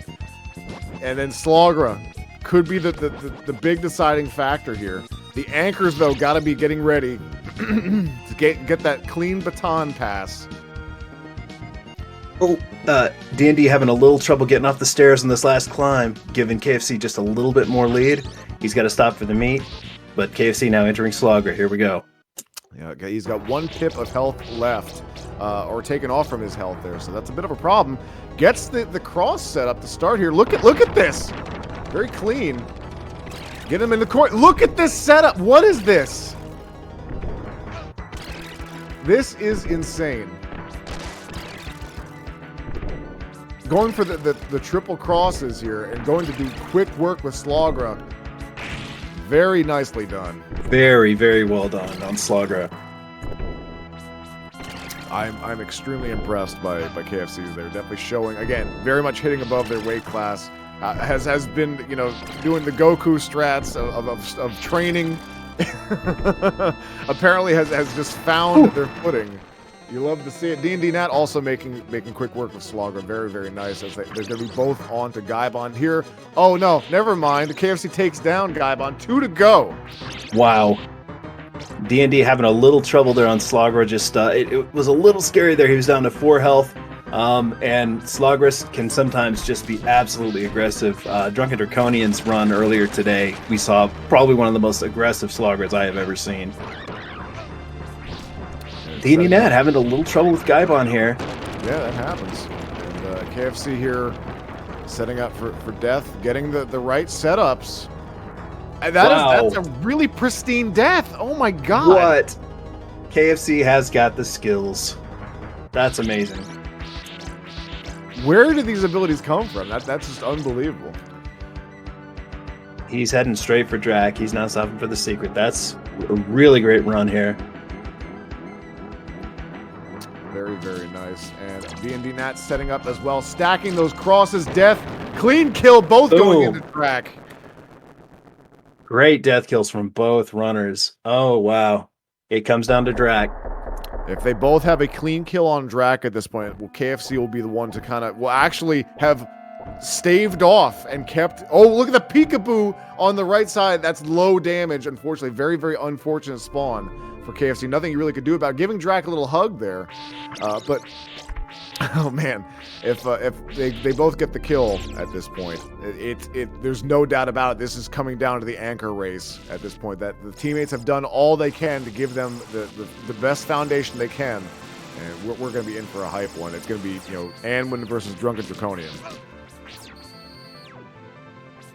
I'm just transfixed right now. I cannot. I'm just on the edge of my seat here. Yeah, this is looking really good. D&D Nat on their side, both in the fireball phases, getting trolled there by the fireball. Now does not get the meat. Oh, that troll meatball. No, he's gotta get rid of it. He's gotta get rid of it. He's gotta. Okay, he did. Very, very good. And D&D Nat also quickly right behind, entering the second phase. That's a nice spawn right there. That's gonna be 3 cycles in the lightning. D&D Nat, can he eke it out? I don't think so. It's gonna be 3 there. KFC taking care of business. Dracula is done. What a run from KFC. Well done. Did you say that his PB was over 40 minutes? Yeah, I think his PB or something was, I think I'd heard like 41 minutes. When we had compiled some stuff, it was like 42. Maybe he's got some unsubmitted stuff. I don't know, but busting out some absolutely nutty strategies. Yeah, if that is the case, that may be PB for KFC here. 41:05, just over 40 minutes. Wow. It's hard to keep track, but here we go. That run looked so good. Overall, just crazy. Like that time does not indicate some of the strats we saw used, hands down. But here we are into the final go of it. We have both Anduin and Drunken Draconian. It's as if we're an hour and 17 minutes into this. Look at where we are, Fancy Puss. This is unbelievable. It's wow. It's just like they kicked off at the exact same time. That's crazy. This is all on their shoulder. Could you imagine being the anchor right now, and you know that your team it's win or loses on your shoulders. They have done everything they can at this point. Yeah, I mean, kudos to all the runners today. And this is for all the marbles here. You've got Drunken Draconian, who is a veteran speedrunner of this game, the world record holder in whip only as of just a few days ago, and also someone who is incredibly familiar with all of the ins and outs of this game. He's a modder for Super Castlevania 4. He actually made, I believe, the hard mod for SCV4. And then you have Edwin, who is relatively new, but one of the highest ranked speedrunners out there currently running the game. Just a fantastic runner, highly skilled, someone who is just a student of the game as well. And I am really excited to see how this turns out. We are literally seconds apart after an hour and 18 minutes. It blows my mind out of all the things that we've had to go through to get to this point. And now it's the slate is cleared. It's as if those runs beforehand didn't happen, and we just have this grudge match now representing the pride of their teams. Let's hear it, chat. Who do you want to see win here? Team Bloody Tears versus Team Ultro Cadndadda. Love to see it. Let's go. So let's talk about LFP. Who are you going to pick at this point? I think this is almost too close to call. It is. This is like the Bruce versus JC that we saw before, you know, where it's just like it could be the one. And in fact, this might even be closer. I mean, this is so unknown. You know, if I were to say maybe Anwin brings it home just because he had a slight lead here, but there's some, I mean, that lead could be negated by so many small little RNG things in this run. It's just too close to call. Actually, in all truth, I think Drunken Draconian did actually close the gap slightly against Anwin there, because fade to black here, that's 2 seconds, if that. Wow, we're almost in sync again. This is I've run out of words at this point. I've gotten so I know. I've been literally yelling at the microphone. My apologies again to the viewers if that was peaking or going beyond you know, what the Discord could handle. But nonetheless, this is where we stand at this point. Difference in strategies, though. You can see that with that Anwin going for the cross throw, whereas Drunken Draconian just opting to go for those whip strats. Maybe just what he's comfortable with overall, not really losing any time in the process here. Just it's cool to see variance of strats. Yeah, for sure. I mean, we're talking about all these different boosts that we're seeing. Very, very cool. And, you know, we were talking at the beginning of the run, like the strategy in placing, you know, the experience of runners and, you know, who do you put first? Who do you have run your anchor? I think I'm really, really glad that they set it up this way. It's just made for such an exciting race. Absolutely. Oh, I could not have believed that this is the perfect relay race from start to finish here at this point. That I've been on the edge of my seat for, you know, an hour and 20 minutes already, which is awesome. Yeah, and man, so many great surprises in this run, in this whole setup. So really excited to see how it finishes up. Yeah, well, we have a lot of CV4 left here, even though this is the last run of the evening. There's still a lot to see, and a lot that can go right, a lot that can go wrong. We hope that we see more right than wrong, hands down here. As we're coming into Medusa, we'll see if there's any variance in patterns. Okay, kind of playing some peekaboo there with Anwin. Actually, very similar patterns overall. Yeah. I think they're pretty much right on point. Ooh, getting the back boost on Anwin. That. Okay, DD right there. That has some cascading effects here later in this screen, hands down. That forward versus backward boost, that's going to be a big difference, and you're going to see it toward the end here as the current shifts.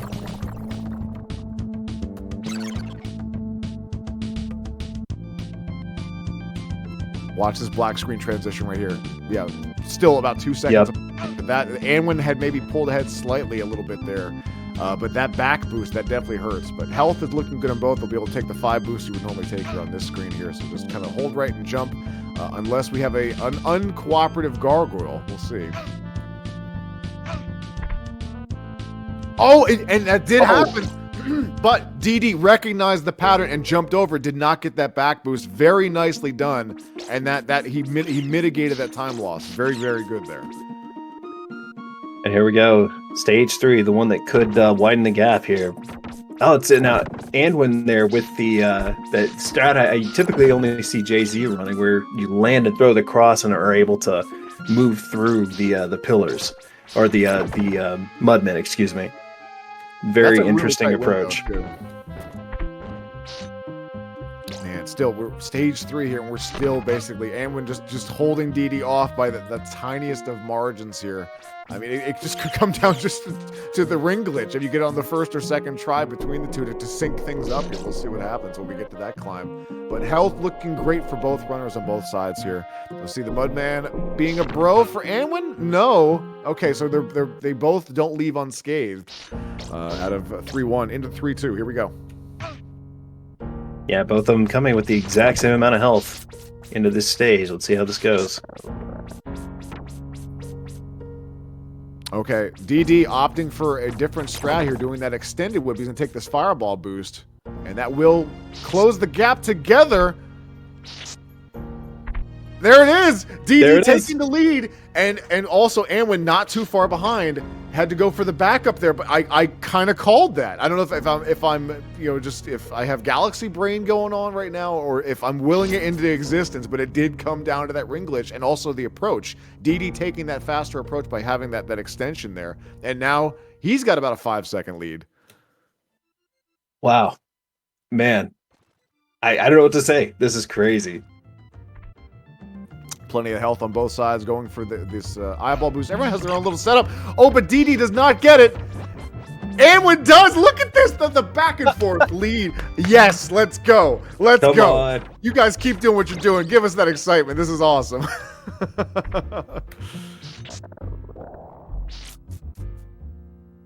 Okay, now merman patterns here. Pretty unfavorable one. Look at this. Oh my God. Unfavorable for Anwin, and now DD back in the lead. I can't believe this. I cannot even at this point. This is so nutty. Yeah. All right. No one's gonna be going for that ring snap at this point. No, that's no reason to go for that at this point, especially on 3. And getting the D boost.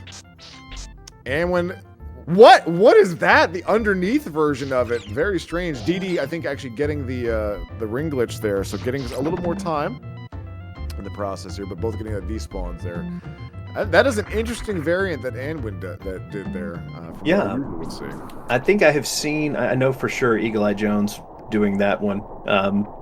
But yeah, I have seen it. It's not what I typically go for, but I hear that it may be a little bit more consistent. So, DD getting his inputs shifted around a little bit there. Yeah, and that was a nice clean quick kill for Anwin. We are frozen in air at the same time here with the orb grab. Anwin closing the gap here. We had swaps and leads here between stage 3 multiple times. What a run out of the gate here. We still got so many more stages to go. Oh my goodness. Okay, all right. Let's compose ourselves as we go through here. We'll have a chance to just take a nice clean break. Right. During the mode 7 section.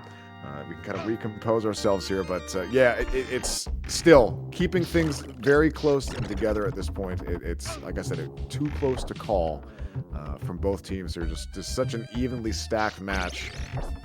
Going to be very hard to follow this one up next week. This is a classic in and of itself that you guys are watching right now, and just showing how awesome this format truly can be. Both coming into Poexel, DD setting up, stacking them crosses, killing that boss, and Anwin doing the same as well, hopping up and almost got tagged, but killed that frame, wiping those peanuts out of the way as we both come into this nice, well-deserved and well-needed break. Absolutely. In stage 4, I don't think there's a lot of RNG that can really tilt the scale, in one way or the other. It's really going to be all execution. And speaking of execution, we're coming up on a zip. And yes, let's talk about that. Yeah, and Anwin has said he's going for that zip, and it might be the first attempt that we've seen. If he gets that zip, and I think right now he is just a fraction behind Drunken Draconian, but that could change. That is a considerable time gain, but it's also a potential time lost if it's not executed properly and fails. Look at the difference in rotation here between these screens. This is insane. This is so close. They're like 15 degrees apart right now. Yeah. LFP busting out his protractor, putting it on the screen. Love it. Man, I just can't believe this. That the zip is going to be a pivotal moment. I'm not going to say anything else beyond that because I don't want to mess with what's out there in the universe. But it will be a pivotal moment if it chooses to be. So we'll see what happens. Okay, tunnel of lag, probably the better thing to call this place. The reason why it's so laggy, some people are like, oh, it's the mode 7, it's taxing it. No, actually, Boga, I think was the one actually said that it's because it's the sprite overload, that all those like writhing little pink sections, all the platforms you see falling, the candles, Simon's whip, like everything is a sprite on that screen. You're actually hitting the sprite limit of what it can handle at that point. That's what's causing it. Oh, Anwin can't go for it. He can't Wow. go. He slipped down, so he intended to, but maybe that was a boon. Maybe that prevented something disastrous. So you know what? That might be a blessing in disguise to prevent the potential, fall from hubris, as it were here, and keeping things close for us. So no zip, but I'm okay with it. In all truth. You would have loved to see a zip, but I'm with you. What you don't want to see is a death. We want to see both of these runners we want to see 2 deathless runs as much as possible. Very nice fireball boost there from Amwin.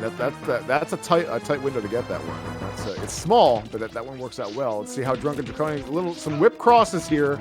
Very nice with that setup there. And Amwin on his side, going to the left side, going to tear him down, and does both of them, killing Coronat. And no early orb for either as we go into stage 5. Look at this. Look at this. The poses on the same time. Look at this run, and look how long it's been going. An hour and a half, and here we are. Wow. That's just unbelievable. I was reminded of someone making the comment that Castlevania is about the only game series where it's a comment of Vogue when you finish a level.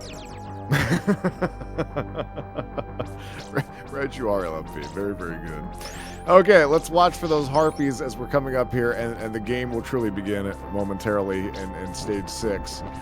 So DD getting some harpies coming out on that side. Also, a very similar pattern. I kind of wonder if they've played this so close together that they're on a very similar RNG seed in a way, that we're seeing a lot of similarities of how things are kind of transpiring, and that's great. It's just coming down to raw execution at this point then. Yeah, that would be something to see. Wow. Okay, so Amwin, I'm sorry to cut you off there, LFP. He took that boost through the harpy. Actually, just the perfect timing. And speaking of boost, does not go up top, taking the low route here. And not getting those boosts there. I don't know if that was a mistake or not on his part, or if that was a conscious decision. He had plenty of health to go for it, I think. Yeah, he certainly did. But here we are once again, almost in sync, walking right through the front door of Dracula's castle. And here we are in the last half of this run. He has all the security and stuff, but he just leaves the front door all wide open. I mean, come on, man. You got to do something, right? Right. It's like, just leave the door open. We've got all of these, the platforms that spin when you stand on them. They'll take care of the intruders, right? Right, yeah, exactly. All of these things that are happening. But you know what? He's got a party going on. They're playing some dance music. They're dancing there. That they're just having a good time. So maybe he was just having a party. You know what? Simon Belmont is a party crasher. That's what they're just looking to have a nice party. And here comes the Belmont family just storming into the castle, gonna wreck up the place. I think I've seen a YouTube video to that effect. Oh my god! Amazing. A terminal montage video. Oh, that's so good. That's so good. So it's great. Oh no! Are you kidding me? Oh no! That is the moment. That right there, unbelievable, and just walked off the ledge there. I am very unfortunate to see that is a very costly death, and that could be the proverbial nail in the coffin here, barring anything on DD's side here. But that is huge. Oh my god. That is it's definitely what you do not want to see in a race like this. And now it is Anduin's race to lose at this point. We will see if he can make up the time, or if there's a mistake on the other side. So actually, DD having some difficulty there with the ectoplasms and the butlers, and we will see Anduin going to the secret room to pick up the cross there. So that's some additional damage. That's salt in the wound here for that time loss.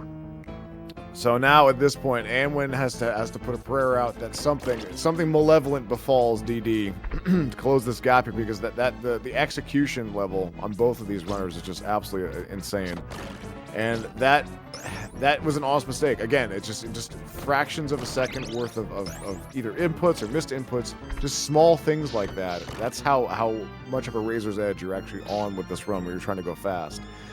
And it can happen to anyone. The chandeliers are not free. And we're now finishing up the secret, and about to head out to take on the rest of stage 6.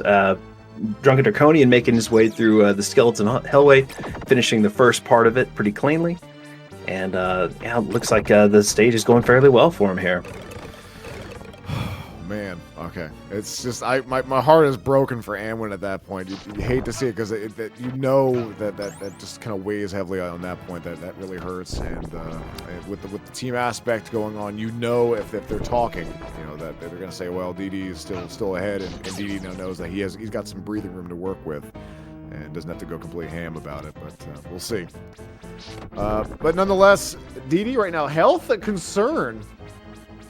In the final section, they're getting some dancer patterns that he had to take care of, but doing a pretty decent job coming into Paul Abgul and Fred Escare.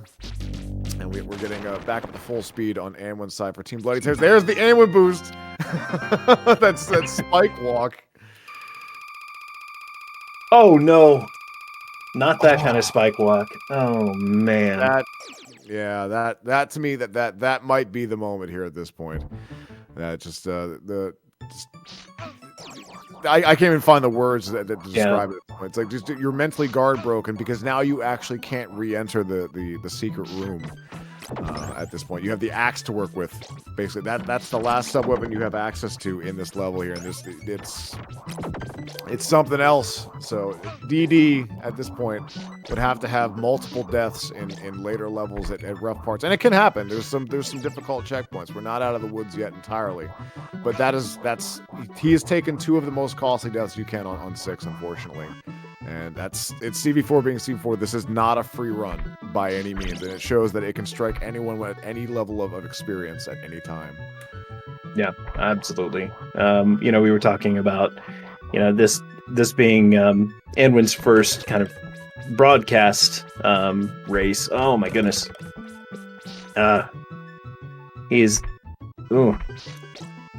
That's tough. Ooh, we made it through, thankfully. But we were talking about it being kind of, Anwin may not have a lot of experience being in the race, whereas Drunken Draconian may, and perhaps that's an edge. I don't know how much of it plays a fact in what's gone on here, but you hate to see runners having trouble. You feel it because you've been there. Yeah, I think that's why this one stings as much, because like you're having a good run overall, things are going pretty well, and then disaster strikes, and you have to try to recover from it, and you do, and you get back up to speed, and you're starting to get that momentum, and then it happens again, and that right there, just like from the psychology of being a runner, is a difficult part. And under normal circumstances, you're just like, okay, throw that run in the garbage pail, get yourself a brand new garbage pail. Right. as you would have their LFP, and move on to the next run. But in this case, there's a lot more at stake, and that you have to do that no reset thing. So big shout outs to Anwin here for putting on the best show he can and trying to regain through adversity. That in and of itself is just a testament to his character. As we see on the right hand side here for Team Ultro, Cadndadda. We see DD take care of Sir Grakul, moving on to stage 8 as we walk through the ballroom on stage 6 here for Anwin of Team Bloody Tears as we're making it to the way to the dancers. Getting that triple cross on the way there, though. Typically when I'm coming into this section, if I don't have crosses, typically going for a whip only strat, but we'll see how he puts these axes to use against this boss. You can do some possible cancels here, but yeah, if you know the whip only strat, and it looks like he does. Yep, he's positioning. This is perfect. This is what you want to do, and well executed. Nicely done.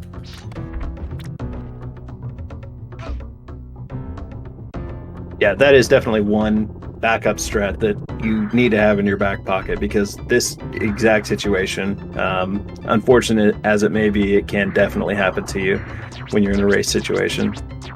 Indeed, there you are there, LFP. DD on his side here, despawning that bone dragon, and Bro Knight being a bro once again. just walking out of the way. I didn't see what it was on DD's side, and I'm sure we were commenting about things on Team Bloody Tears side. But at this point, and we'll be able to get the cross back later on in the screen, thankfully, and he can get back up to full speed. We'll see what he does. We'll see if DD now, if he's going to bet on Vegas. You know, it's the team is communicating with him. I know he probably prefers to run in a vacuum, so he may not know what's happening at this point, but we'll see what he does. Yeah, it's you know, at this point, we're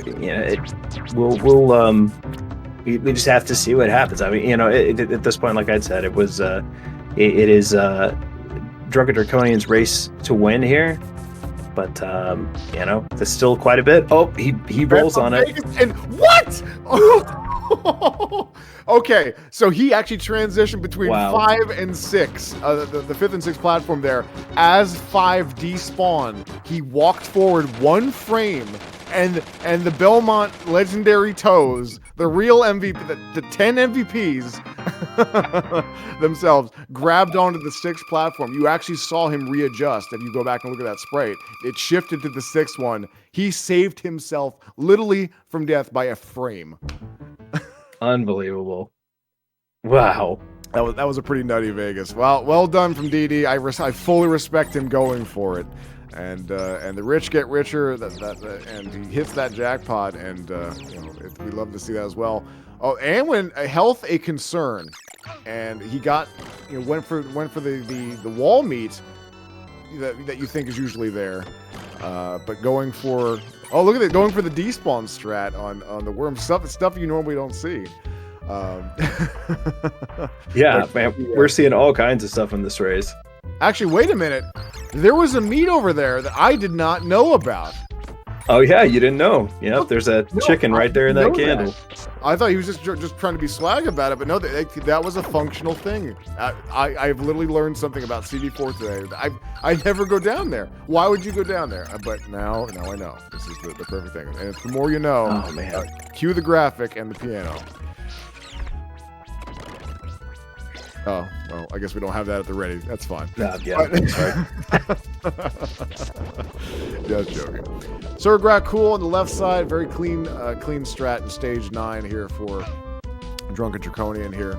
Like I said, it is his race to lose at this point, but putting on a good show for all of us as well, as is Anwin getting back up to full speed here, slowly but surely, as he enters stage 8. Stage 8, again, very rough stage overall. We'll see if he bets on Vegas. Couldn't go for the zip, but you can bet on Vegas.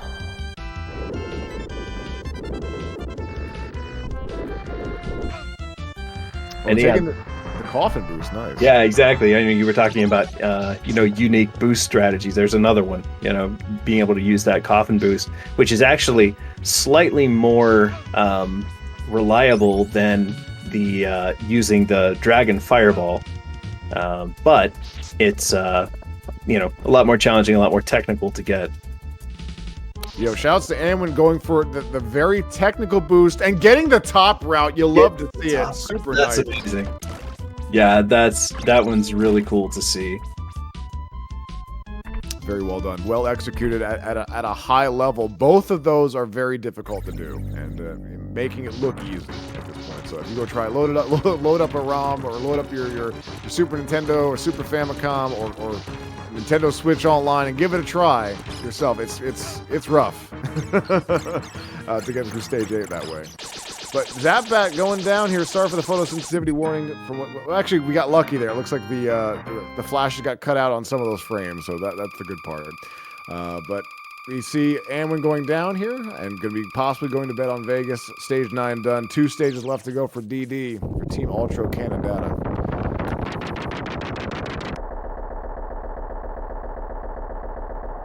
But a very good bat, yes, indeed. Okay, I'm going to hold my breath here and see if Anwin is going to go for that bet or go with the safe bit now at this point and just hope.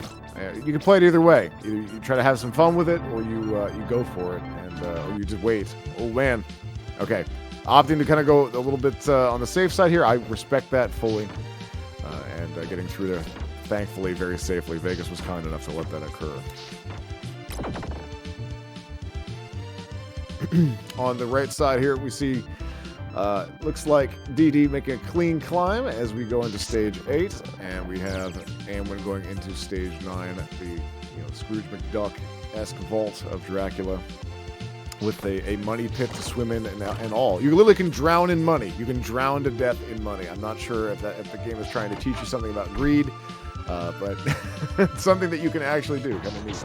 And the fast ring from DD, very, very nice there. Clean as all get out. Wow, super cool to see. We've seen that 3 times in this run from different runners. They're making it look easy.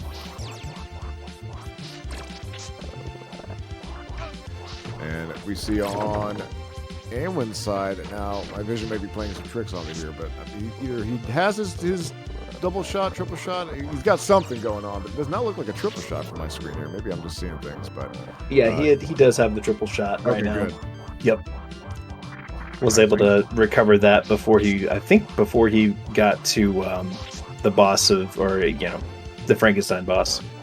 Nice fast climb there with a ring clip through the bottom for DD, making that look easy as well. Let's see what mummy patterns they get on this side. Will it be a middle pattern? Will it be a side pattern? Mummy's been kind of nice, but also kind of mean at times too, so it could be a mixed bag. Getting a nice pattern. Let's see if he can take advantage of it. Is it fireballs or is it bandages? It's fireballs, and he's set up pretty much in the perfect spot for it.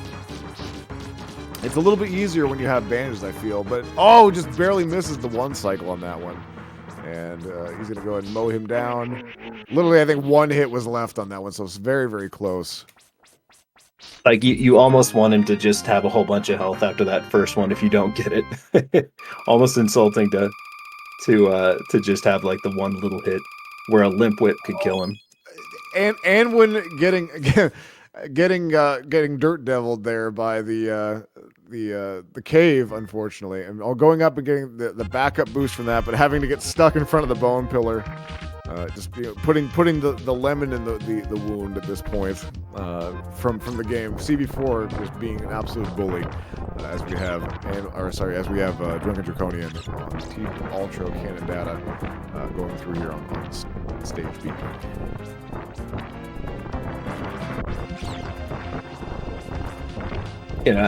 Anduin has shown a lot of resolve here, trying to make up some time here. Hopefully he will get a real quick bat and be able to move into stage B following Drunken Draconian here very quickly. Here's the nutty part that I would still say, look at the lap time that Anduin gets at the very end of this run. I think that the run itself is still quality overall, even with the 2 very costly deaths. The skill that he has, I think it'll still be a fantastic time with all things considered. At this point, again, this is not a free game by any means. Very, very difficult to get through. A nice little Triforce there just for some fun. And DD going through the climb. Let's see how he gets. Oh, not too bad. Okay, so not opting to go for like the ring glitch. Nothing crazy. Just clean and consistent. Very good. And Amwin going on to stage A, and we are on our way to the Rooms and Close Associates on DD's side. And here's the fun thing for us then, LFP. Next Saturday, again, folks, if you've enjoyed this relay race, we got another one for you. The team of Close Associates, myself, LFP, and Kenshin Trek, taking on Team Bloody Tears. You will be seeing them again next week, November 20th. Stay tuned for that as well. But so we will have some more relay action next week, and possibly another optional race maybe at the end of it as well. So we'll see how that goes. Again, enjoy yourselves, kick back, relax. Slogra, very, very nice cross placements there from DD, trying to get things back together. You see him jumping around there, trying to layer those crosses. Slogra getting some jukes and jabs in there, just not playing nice in the process. Very aggressive. I think didn't DD have like a triple dash that he avoided earlier today as well? Like, he got a really aggressive. I don't know what he did to Slogra, but he's made him very upset. Yeah, yeah. DD has been bullied by Slogra today, left and right. Yeah, pretty crazy. All right, on to Gaibon getting that fast kill. over damaging in some way, but does he have a backup? Looks like he tried to do something with it. That's usually you want to delay a whip, possibly if you have your cross placements too good, so you can throw from the right side to the left and kind of melt him before he gets to the left side of the screen. Doesn't even have a chance to even throw his fireballs. Akmadan the second on the left side for Team Bloody Tears, and Anwin. We'll see what patterns he gets to work with as DD working his way up to death.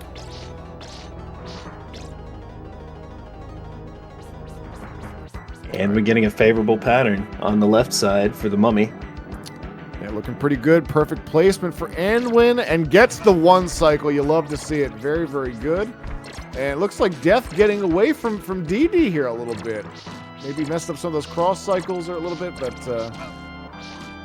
taking some hits from the side. That's a little bit longer Death than what he probably would have hoped for at this point. But one more to go as we have Stage B coming in here for Anwin for Team Bloody Tears on the left. I did notice DD skipping one of the meets after Slagra. So he went into the Gaibon fight with about 4 pips down, ending up in the end of the death fight with 1 health. I'm glad he was able to survive it. Opting not to go for the secret. Looks like he has plenty of hearts to work with at this point, as Anwin, they have reunited on the same stage, thankfully, at this point here. So cheer these runners on as we go. DD looking to hopefully finish things up here against Drac and crashes his party, as we've been talking about. He's clearly upset. So Simon Belmont goes by, spikes the punch, knocks over some tables in the process, just wrecking up the place.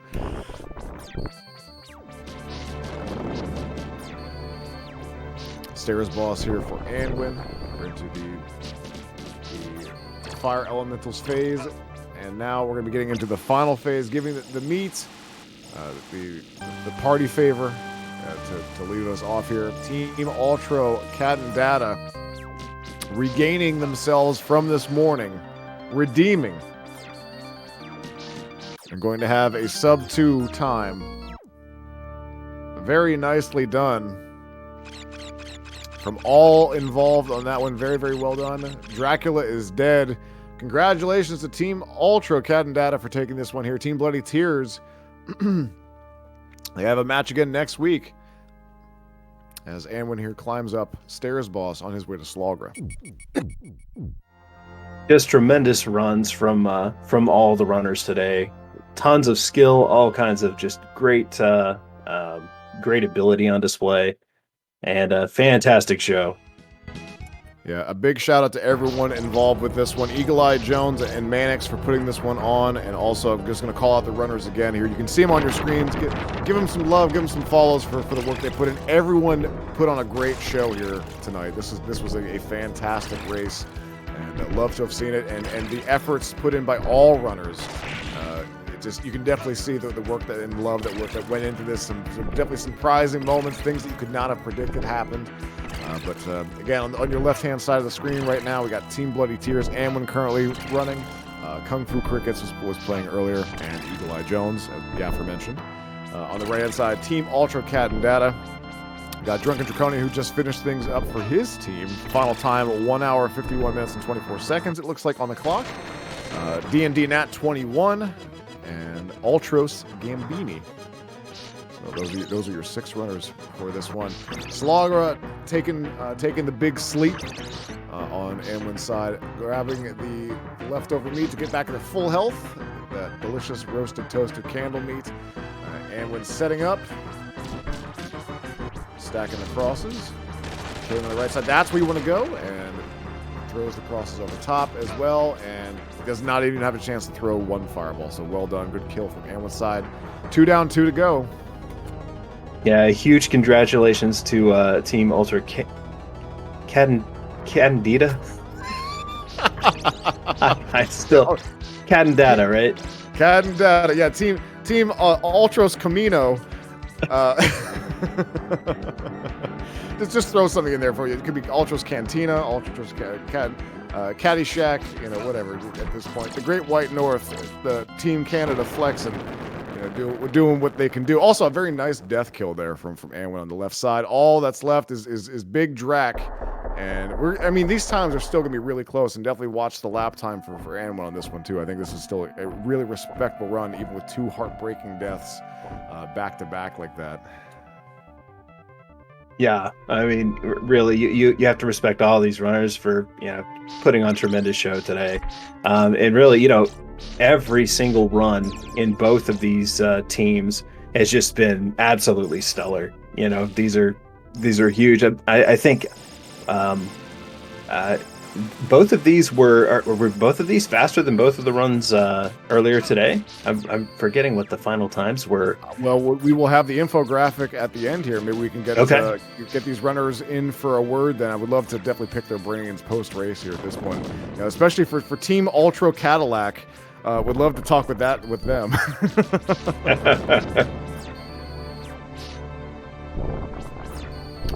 And here we are on Anwin taking down Big Drag. Nice like whips there overall. Good some cross placement. Skipping the meat phase, but has plenty of health. He says, no, I'm full. I'm good to go. And here it is, the final phase. Drac playing peekaboo, trying to lengthen this out a little bit longer here as Anwin's trying to put the proverbial nail in the coffin, and does. 6 runs up, 6 runs down. Anwin wrapping things up here for Team Bloody Tears. Congratulations to all involved here. What a race today. What a race. LFP. Man, crazy. All right, let's see if we're going to have the final times brought up. The final orb grab. And there it is. A nice Triforce to finish things off here for Anwin. 155.21 to 151.24. A mere 4 minutes apart there. Not bad overall from both teams. Congratulations again to Team Ultro Cadillac, Cadndadda, Caddyshack, for what they did. They did a good job overall. Just some great performances across the board. Yeah, absolutely. Huge congratulations to both teams. Absolutely well done. I mean, you can't ask for a more competitive match than we saw today, and excited to see what the final matches have to offer. And I want to call this out again. Those 2 deaths that Anwin took were super costly and very, very heavily. Obviously, still got sub 40. That is unbelievable from that run. If you look at that lap time, absolutely incredible. Okay, post race talk. Gonna see if we can get some folks in here with us. Hang tight here, chat. We'll bring some folks in and give the GGs for those that wish to talk. Howdy, howdy. Welcome in.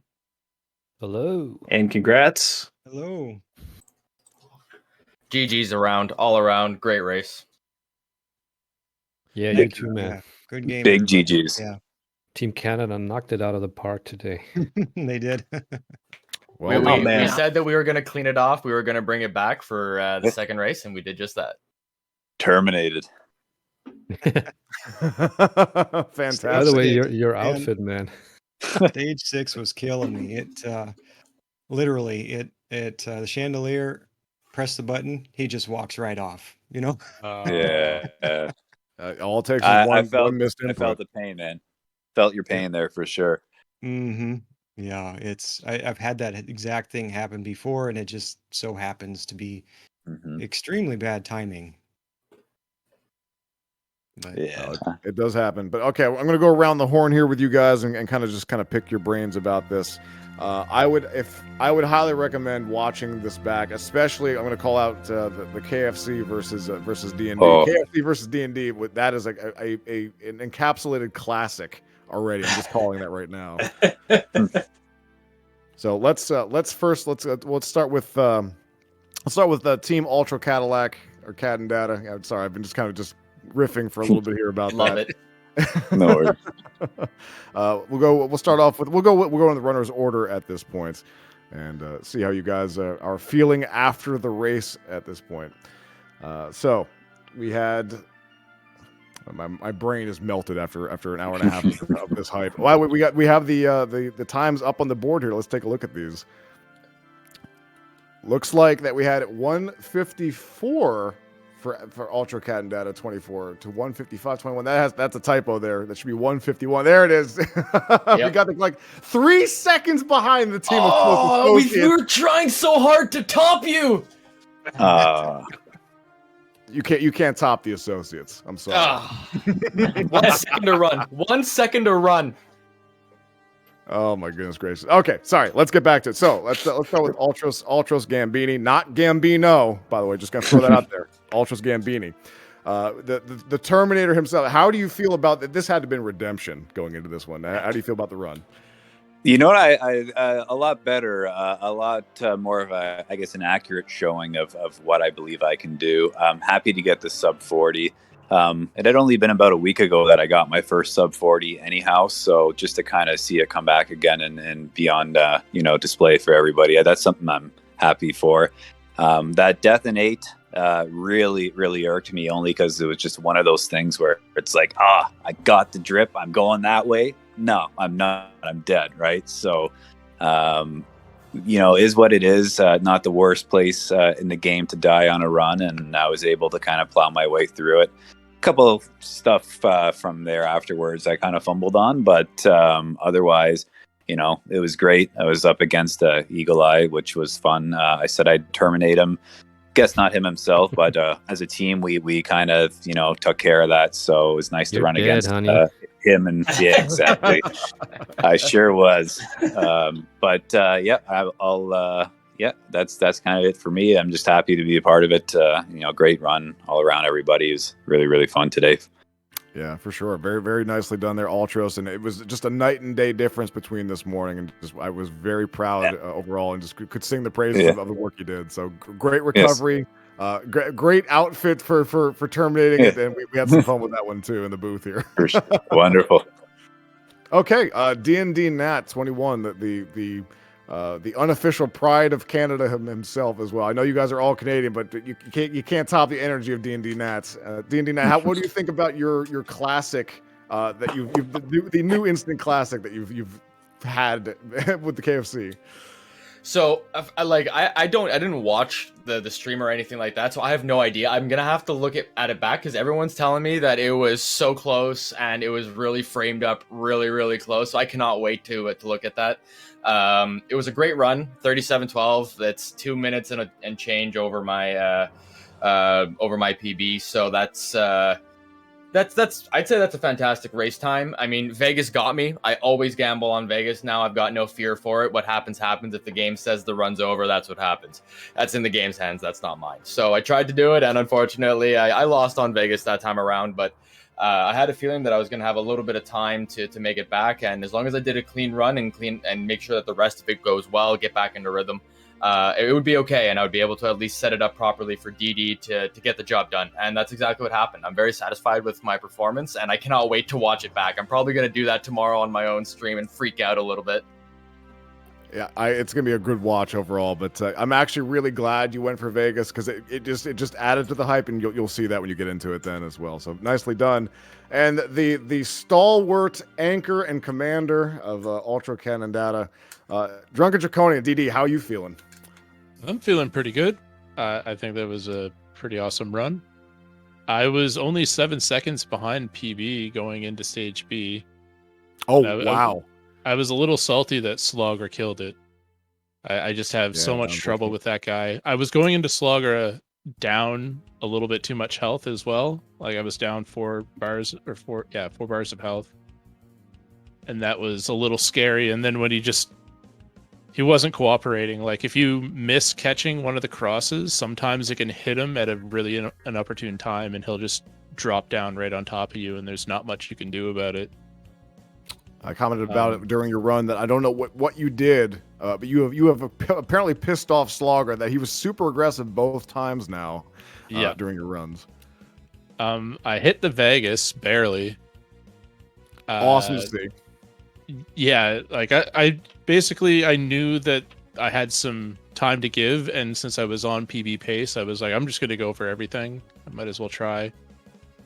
And I'm glad that I survived Vegas, but my heart jumped. I'm not sure if the face cam caught that, but like I thought I was dead.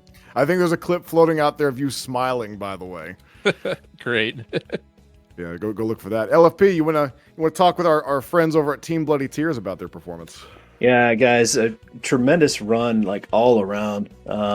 Congratulations to you guys. It was like we've said, just absolutely tremendous. We'll start with Eagle Eye Jones. You started off and had your team there in the lead. How do you feel that run went for you? Yeah, you know what? I'm very happy that it turned out to be a deathless run. So, like before, when I was racing against Tin in a marathon like a couple of weeks back, I had the same practice regimen that I had for this event, which was basically doing 2 5-axis in 1 week, adding to 1 10x. And the result was, when I raced against Tin, that I was deathless. I didn't win the race because Tin is a fabulous runner of this game, but I was deathless. And going into this situation, you know, with this entourage of guys depending on you, I was so happy that I had a deathless run. So to just lay a solid foundation for KFC, who came after me, who did a fantastic job. I have to say that. I mean, considering how long or how short he's actually playing this game, he did fantastic, and he did strats, and I followed both his stream and I followed the restream, and I'm not sure if I ever had you, Retrophile, being hyped so much about one single runner and all the tricks he was able to pull off during a commentary, maybe in the CV4 tournament or whatever. And you were so hyped from all those things you saw KFC performing, as were we. So yeah, but I was very happy to lay this deathless foundation for my team members. Yeah, you put on a clinic to start it off, and it was really great to see you come out deathless on top. So congratulations, man. It was a great run to watch. Thanks. And then we have Kung Fu Crickets coming up next, and like Eagle Eye Jones said, we were very surprised to see you come out of the gate and come out strong. How do you feel about the race? Pretty good. Felt like I struggled at first a little bit, up to stage 3, and then I took that death. I can't remember exactly where it was or what happened, but that was kind of unfortunate. And then, I was glad to pull off the book jump and a few of the other little tricks that I've been working on. Still haven't managed to get a deathless run. I feel like it's in the books, and I'm still under 40, or I don't have a sub 40 yet. Hopefully it's coming, but this is also the first race I've ever been in. It was very, very fun and exciting, and also very nervous.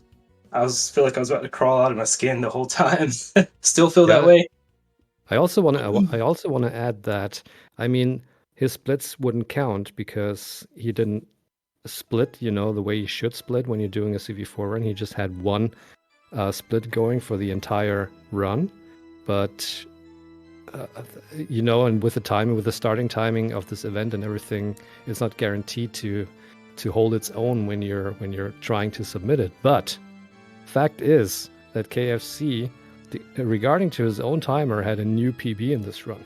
So this is absolutely really something. Congratulations, nicely done. Yeah, massive congratulations on that for the amount of time and doing that in a race.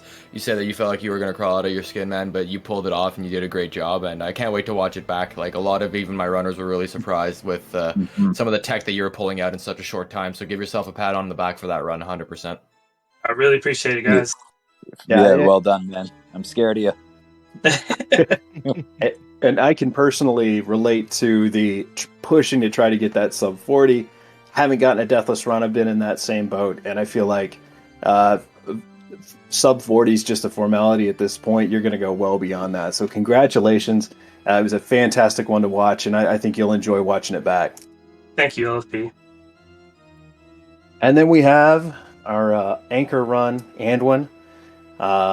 Again, fantastic run. I know you had some trouble there at the end. We were at the edge of our seats throughout the entire run, just watching it. I know it didn't go in your favor there at the end, but how do you feel about it? Yeah, if you take away the stage 6 deaths, overall I felt like it was a solid run. I even got a gold on stage A, so I'm happy about that. A little bit of time savings there on stage B with a good Dracula fight. Slogger was a little dicey. Seems like he's given everybody a little problem today, but I'm not quite sure what happened on 6, but yeah, I pressed the jump button and no jump happened, and you continue moving forward as you normally do when you're playing the game, and then fall off the chandeliers and then fall into spikes. Stage 6 is a terrible, terrible place to die anywhere.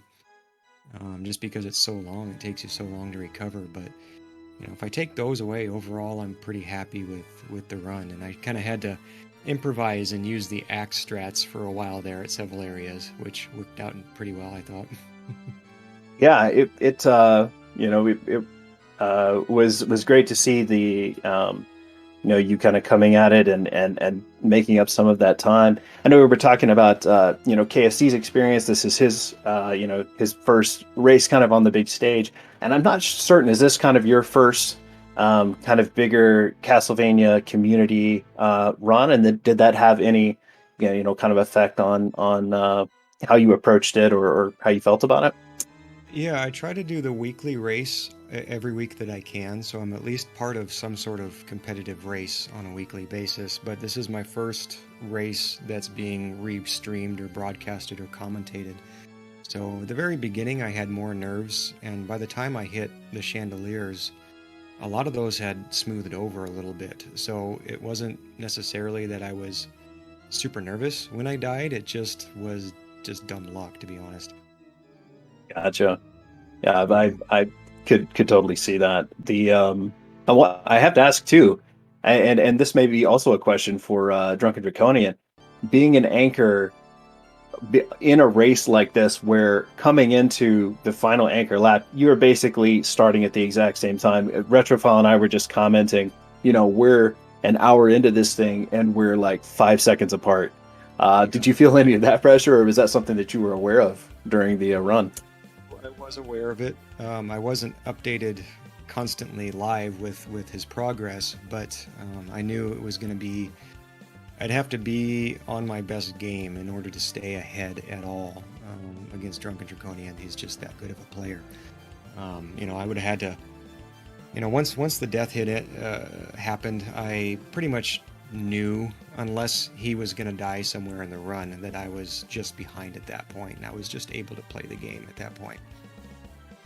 So, but yeah, being the anchor did put a little extra pressure on my shoulders, and I definitely felt it starting off. If I had had maybe a 2-minute buffer, I'd probably felt a little bit better, but and I can't take anything away from Eagle Eye or Kung Fu Crickets. They both played really well, I thought. Yeah, I agree with that. Yeah, I can't, I can only control how well I play, so. Yeah, I was watching the restream. I had the volume pretty low. And it wasn't really affecting anything in the race. The only thing that I did because of the format of the tournament was I took a 3 cycle on the chandelier. When I walked into the room, I actually almost walked off the edge if you hold left. Yep. Entering the chandelier room. And I caught myself just at the last minute, and I'm like, I don't know, that just kind of spooked me, and I decided to just go for a nice safe 3 cycle. So I didn't even attempt for anything quicker than that. Yeah, so I had planned on doing the 2 cycle, but yeah, Simon had other plans. And then I also was going to go for the zip, but I fell off the second platform there and wasn't able to get up in time. So, I go for that every single run I can. Yeah, we were excited to see a zip attempt, but discussing it as close as the race was, it's one of those things where, and like with any of these kind of more advanced tricks that are risky to do, the success or failure kind of hinging on that one. Maybe it was better that both of you were, did not attempt the zip or weren't able to attempt the zip. But you never know until you're in that situation. Yeah. Well, once again, absolutely congratulations to Team Bloody Tears on a fantastic run, and congratulations to Team Ultra Cadndadda. I got it. I believe it's pronounced Ultro Cadndadda. Yeah, that perfect. I had to attempt it again. But once again, thanks guys. Fantastic job. Congratulations to all of you. And what a race. What a race. Seriously. Thank you guys, so much. thank you Sure. so much for Thank you, everything. thank Thank you. A big shout out again to Mannix and to Eagle Eye Jones for putting this on for us here. And Mannix did a great job with the restream here and getting things together. LFP, big thank you for hopping in here on such short notice. Did a great, wonderful job as always. It's truly a pleasure hanging out with you, my friend. Yeah, always a pleasure to commentate with you, Retrofile. Okay, well, with that being said, folks, we do have another race then next Saturday on the 20th. That's taking place then 10 a.m. Eastern Standard Time right here on Castlevania Speedruns. Make sure you drop that follow if you haven't done so already. But it looks like we're going to be tossing a raid over to some CV2 world record attempts happening here from South Dresh. So we'll go check that out here, and you guys can hang out through that raid and give some love over there. But thank you very much, everyone, for tuning in for this one. What a race! I think we're all going to go relax. Some folks are probably going to go watch their runs back at this one, but the relays aren't over yet. We'll see you guys here back again on Saturday the 20th for some more fun and frivolity, guys. Keep it here, folks. Enjoy, and we'll see you again soon.